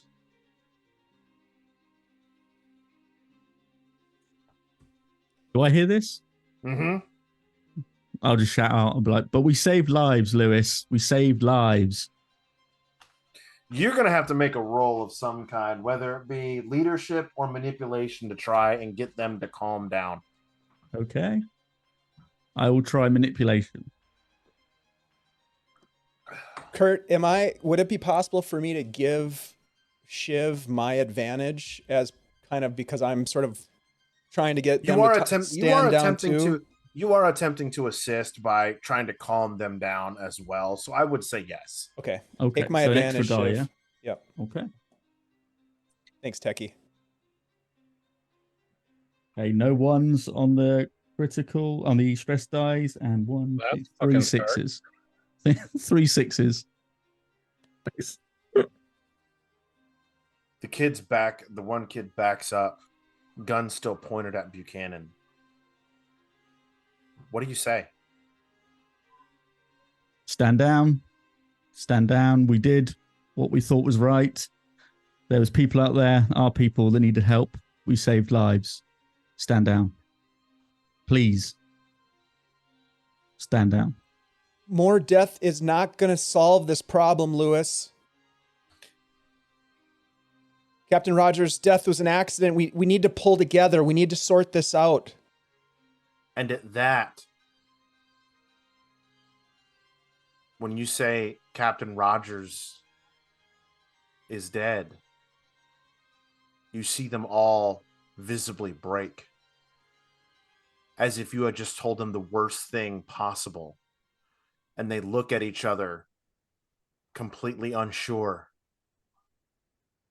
and begin to cry, and drop, and fall.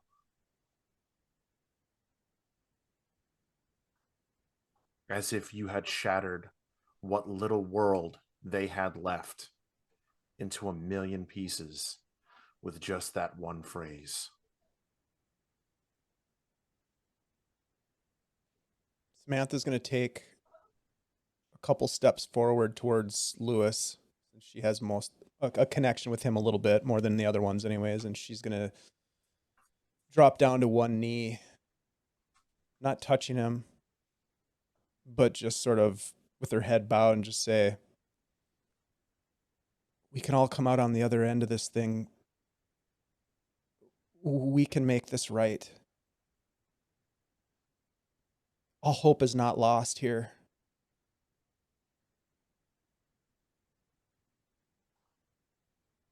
He doesn't say anything.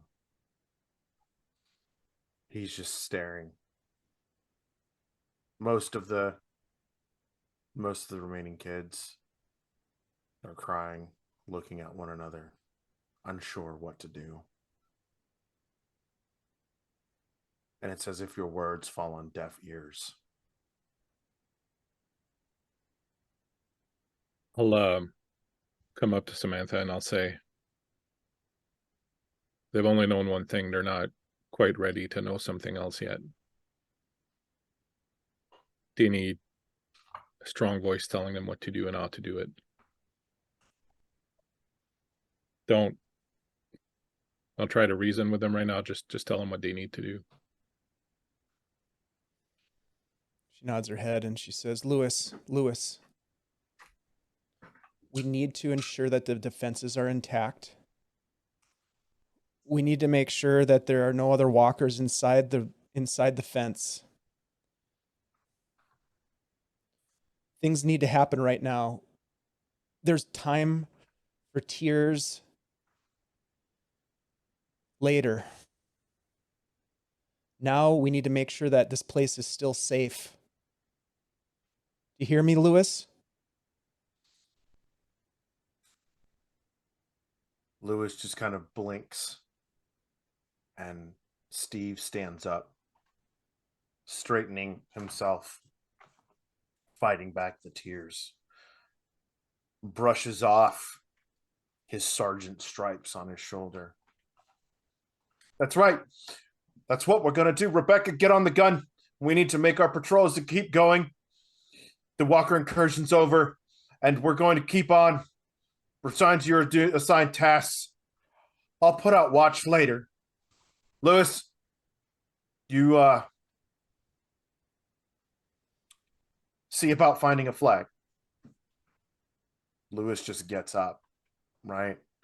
And he looks at you, Samantha, with both a question of why and hatred. Like a best friend in the 3rd grade who just stabbed you in the back and stole your Pokemon cards. And he just runs off with a couple of the other kids. And the adults are just kind of left there. Victus, running through neighborhoods, right? You finally get over to where they're at, and you see the figure and the 2 kids. He's huddled around, looking around. And both that moment of hope is immediately met with a moment of fear. It's not Dale. And it's not the kids.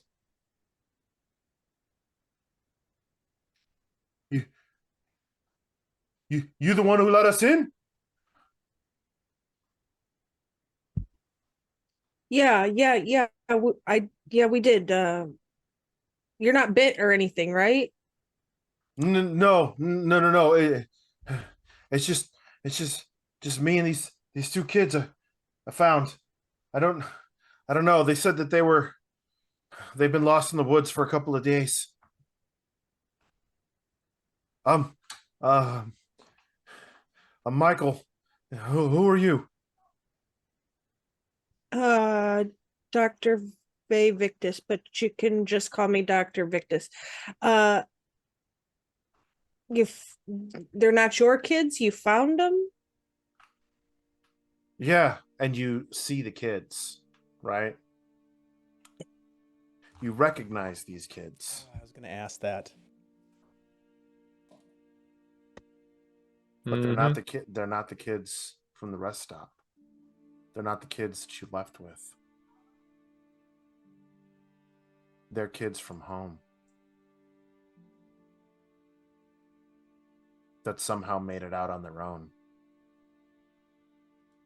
and have been wandering the woods. You think you remember these kids. These are Frank's kids.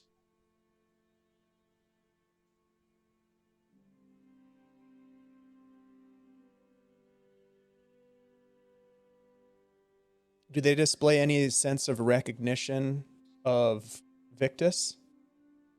They look as though they are unsure. They look scared, confused, most of all hungry.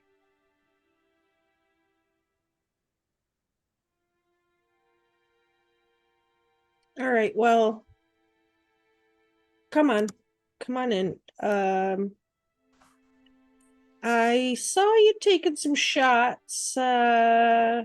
Just don't be stupid with that gun, because there's more of me inside. And by more of me, I mean other adults. He follows you with the kids, trepidatious at first. What do you guys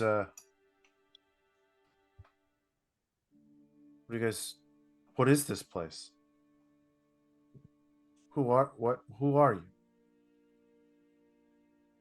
Well, we're not from here. It's complicated. I guess it was an old military evac point, which has been converted into a sort of safe settlement area. There's a ton of other kids here too, but Yeah? mm-hmm. Is there a little girl here? There is a little girl here. Her name's Melissa. She'd she'd be wearing a pink tank top with a picture of a girl with a little bun in her hair. Oh yeah, actually. I think that's what, Hannah Montana, right? Yes, something. One of those. You saying she's here and she's alive? Mm-hmm. Come on, I'll take you to him. As he hurriedly runs towards the group. He's remiss in forgetting that he had two others in his charge at the moment as he bolts towards town.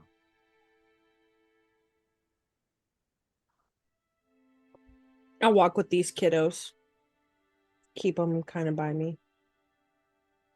And as you're looking out, you see the Humvee come tearing down. You see him stop for a minute. The Humvee stops.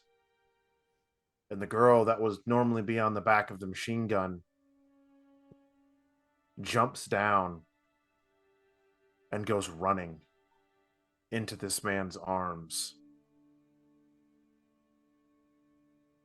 As he picks her up, scoops her up, holds her tight, spinning her almost,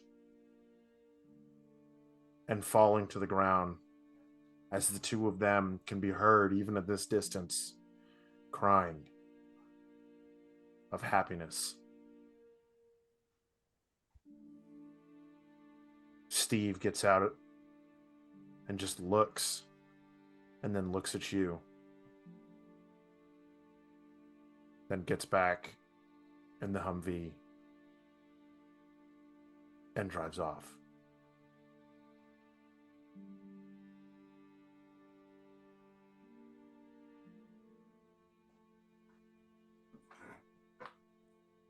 Well, I'm sure Steve's got teenage emotions mixed with survival emotions and such, so I'm gonna just let him be angry.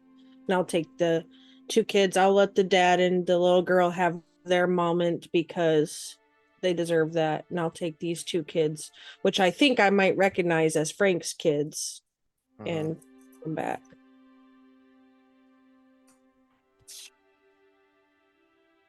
I'm going to be helping Buchanan up. Snip the tie wrap that's binding his arm or whatever it is. The hell did you do? Saved a life. No, the fucking alarm. What was that? Oh, well, yeah, I didn't think that would cause, mistake. What, literally, what was it? Was opening the gate, the other gate. Well, why did you open the other gate? Just fucking tell me what happened. On the cameras, there's a guy with 2 kids outside the walls. I did what I had to do. Was it Dale? Fucking looked like Dale.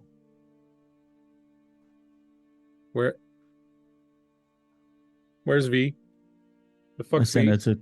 I sent her to go check it out. She wanted to. Set her I out there wasn't gonna. alone? No, what? Start running. I take off running. McCready! Don't shout after him. I just ignore him. Keep running in the direction. And then I guess I'll see them come in and we'll see the whole reunion thing. Yeah. And as you round the corner and you see Victus seeing this moment, walking up, she looks up. And for that briefest moment, you lock eyes with one another. And everything, every fight, every squabble, everything that you hated about one another melts away. And the one good thing that truly came out of the pair of you is on both your minds. And there's just a silent and subtle acknowledgement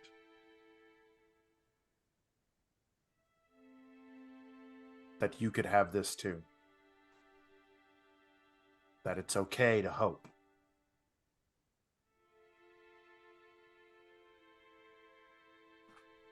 I'll let the moment happen, and then I'll come up to her and maybe a little closer than I've been standing recently, and I'll look at the other 2 kids that she's got in tow with her.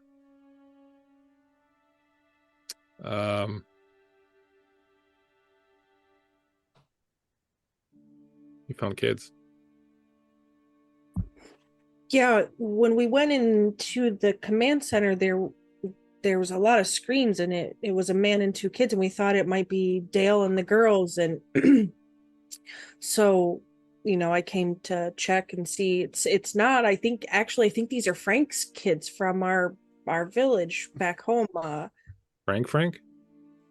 Frank, yeah. Like, I ain't got no propane for the barbecue. Can I borrow some, Frank? Yes, that Frank. And the guy that was with these girls is the dad to the badass little girl with the Hannah Montana shirt on.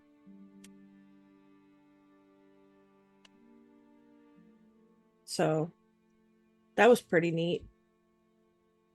But it wasn't Dale and the girls we were just with, so back to square one on that. Are you gonna ask me how my day went?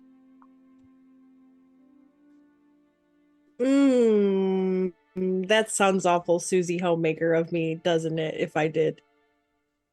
But sure, I'll bite. Hi, honey, how was your day? Rough day at the office. I got in a fight. I had to kill my boss.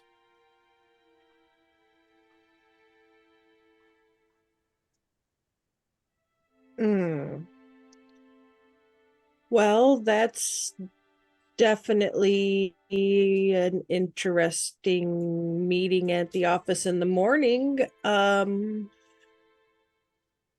just thought you should know because now look at the kids. I think our family's about to grow by a lot. Oh, interesting. So are the kids okay? Well, they're holding on right now. The training's kind of keeping them together, but we're going to need to talk them down at some point because some of them are going to be angry and some of them are going to be afraid and they're not going to know what's going on. So, I don't know. I guess we could always just leave them here, but I don't know if that sits well with me or not. Samantha did really great talking to them. I think once we go through the motions with them of maybe burying the captain with honors and whatnot, and giving them some time to process, Samantha, maybe you'd be able to talk to them a little bit. Just don't let Buchanan talk to them, but you and Samantha can probably talk to them and get them to climb down. But they're going to be hard to deprogram. These kids have been programmed really, really hard, and we're not going to be able to just smother them into being better in, like, you know. Well, I mean, they don't need to be any of that, really. But they need to, you know, not want to kill us. Well, that, of course, but well, you probably have some line of duty speech in your pocket somewhere, don't you? You're good at those kind of things, right? We're still going to need to deprogram them. Like, we can't just go on treating them like soldiers and giving them orders. I mean, I don't want to soldier them, but it's really the life they know and they're comfortable with, and we can't take a bunch of kids to perdition. That's insane. We don't even know what's waiting for us there or along the way. Yeah, we So know they'll what's have to here, stay and it's here. not better. And I don't know about you, but I'm telling you right now, I'm done leaving people behind. So Samantha is the only one out of the three of us, out of the four of us, that can speak with any degree of humanity left. So we need her to cling on to that and step up and start bringing these kids down from where they are. And she's not going to be able to do it alone. So someone's going to have to help her, and I'm certainly not the person to do that. Well, I mean, I get that part. I'm just saying in the overall of it, like, they're safe here. They have a routine here. They have a life here. They, you know. I'm done leaving people behind. And with Well, that, I'm just going to we walk want to away. pack up the magic school bus. We'll pack up the magic school bus. Let's do it. Later that night, Not a magic school bus. It's a Humvee, dear. Well, if I paint it yellow, it could be a school bus. You're not painting the Humvee yellow, dear. Why? It'll be pretty. I could put flowers. Look, if you look right there by the mirror, there's like that one spot. It would look really good with flowers, and like I could paint a lava lamp on this side. It could be totally psychedelic. We could have. I abandoned you and left you for die once. I can do it again. later on that day and that evening, as this glimpse into happier times between McCready and Victus shows itself, that maybe there is something still there, maybe there's not, but at least they can take comfort in the memory of what was during such unspeakable times. Michael, Rebecca's father, sits next to her, never leaving her side. She almost forgets in her duties until Steve comes. But Michael somehow just follows her around, making sure that he's never too far away, but never interrupting what she's doing. Lewis gathers McDaniel's body, but not before plunging a knife in his skull. Wiping it off, he gets him onto a cart and begins to pull him away. In the evening, dinner chow comes, and it's quiet. No words are spoken, and there is a very, very dark cloud over all who are here.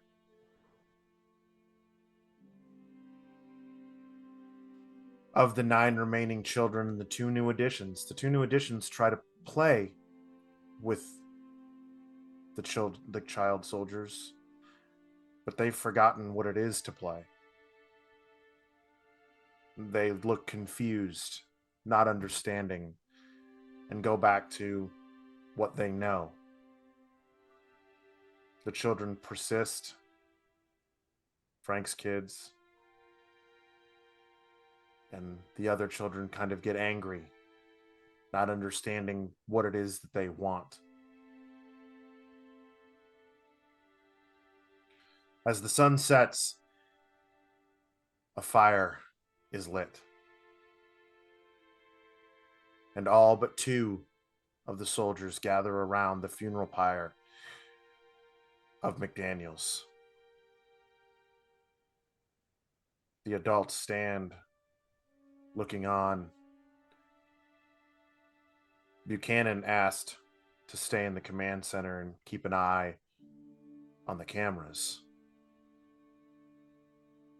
Adults stand by and watch as the children say goodbye the only way that they know how at this point. The person who kept them alive, who trained them, who gave them hope in a dying world where they never thought there would be any.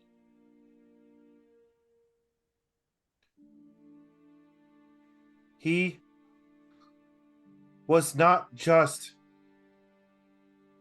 a dad. My dad. He was our commander. And he kept us alive.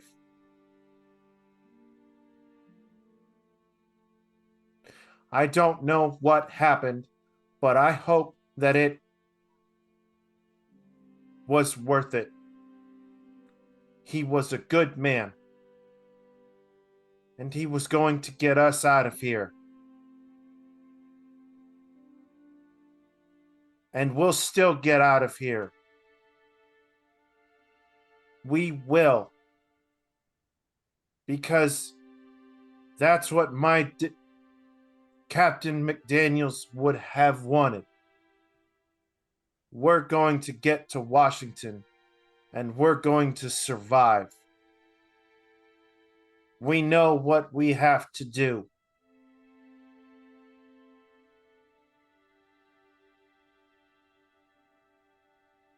And you see all the kids surrounding the area begin to cry, begin to weep. But they all stand strong and firm and give their best salutes. And then they all begin to walk off. Lewis staying with the fire, holding his salute as best as he can until the fire dies out. Victus, you find yourself wandering back into the command post. Michael's in there. Michael explains that he thinks he can get the radio working if we just salvage some parts. And he tinkers with it. And as Buchanan, Michael, and Victus are in the command center looking around, Michael says, I think I got it. Yeah, I think I got it. And he flicks it on. And as he does, Buchanan, you're looking at a camera. The night vision's been turned on. And you see a woman standing at the east gate, looking directly at the camera. A skull painted on her face. And over the speakers of the radio, you hear, "Mom, I don't know if you can hear this or if you're even alive, but get to perdition. We have safety and security."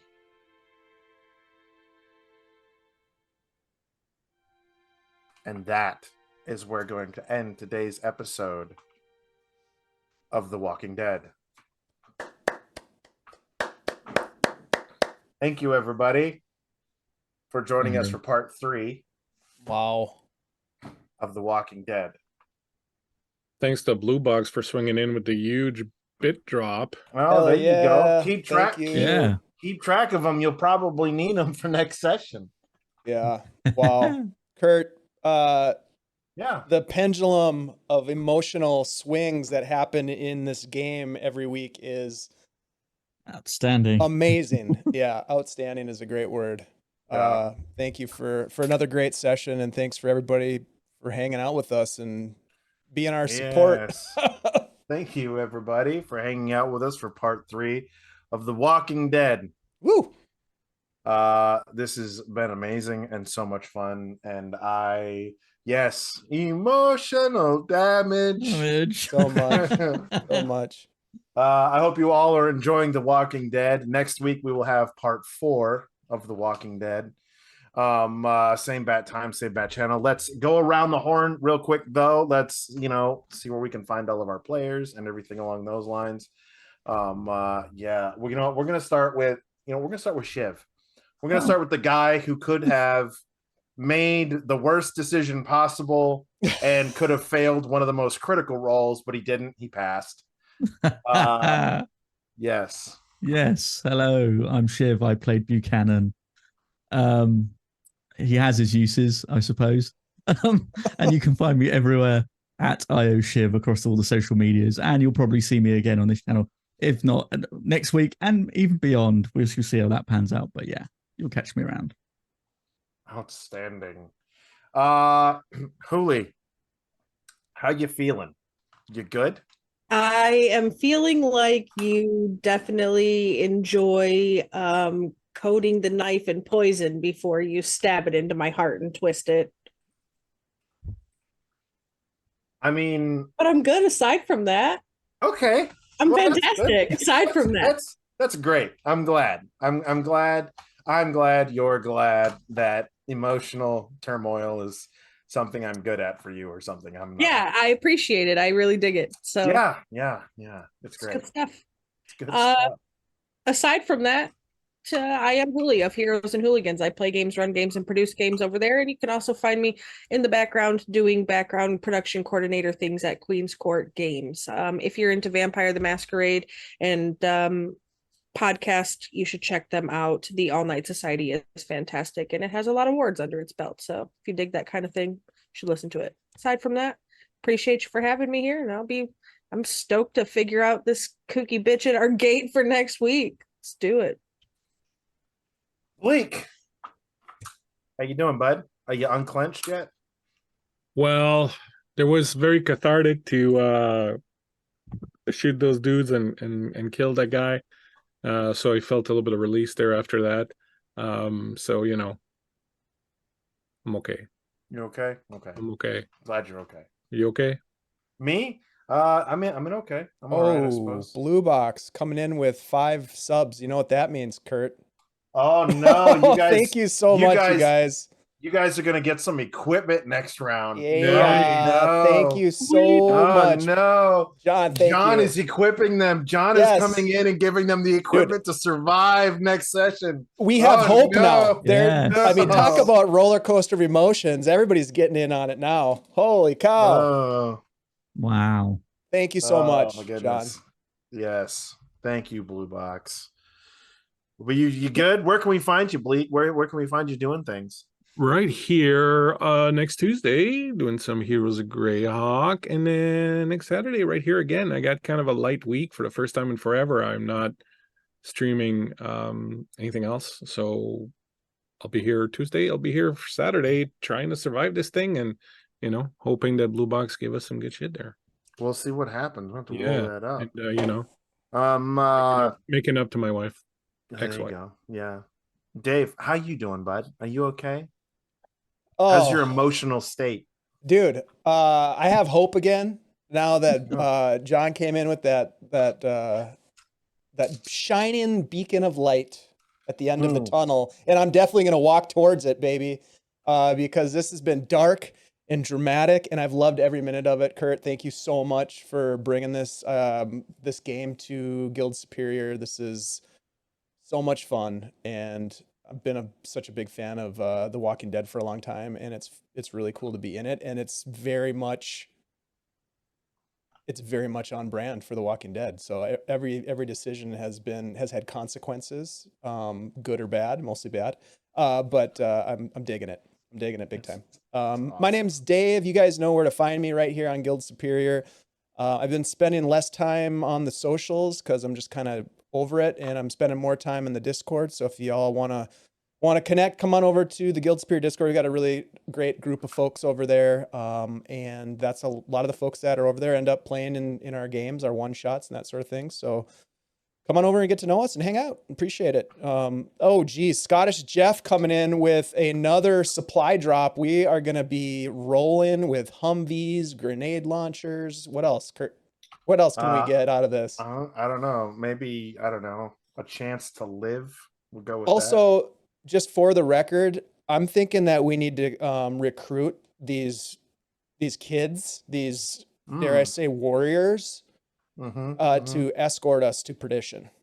That's what Samantha is going to be pulling for as we move forward. So anyhow, gotcha. Yeah, thanks a lot, Kurt. Really appreciate it. Thanks to everybody who's been hanging out with us in the chat. And I should also just quickly mention, you had talked at the beginning of the stream, Kurt, about how the first 2 episodes of this game were part of a fundraiser. And I want to just quickly thank everybody who helped us with that fundraising effort. We reached our goal of $4,000.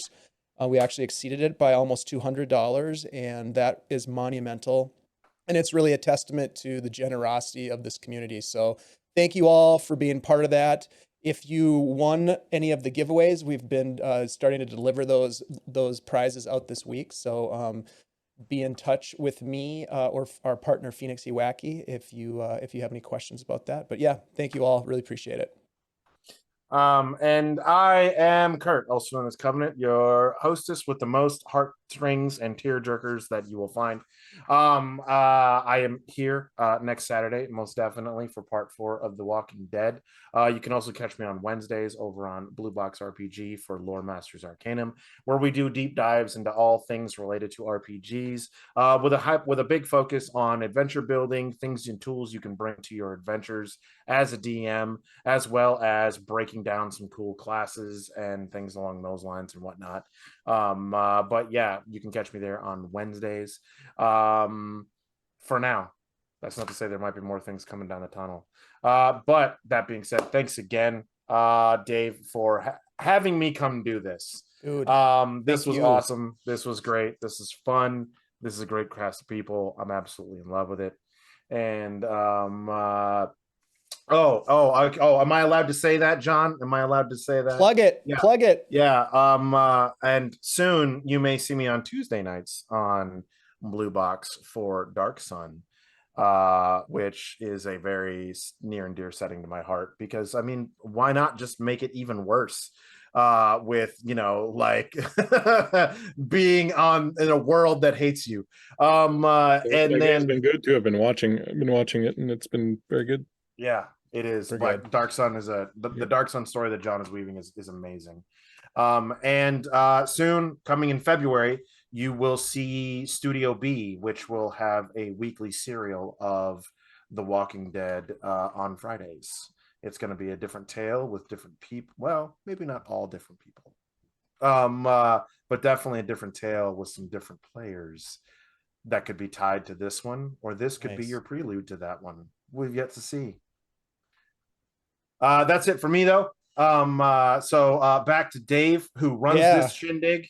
Yeah. We're going to go ahead and raid into our friends over at Ampersand D20. So make sure that you give them some good old-fashioned Guild Superior love. We appreciate the heck out of all of you for being here. Thanks for hanging out, supporting the channel, supporting this game. And we'll see you on Tuesday for Here's a Greyhawk. Love you guys. Take care.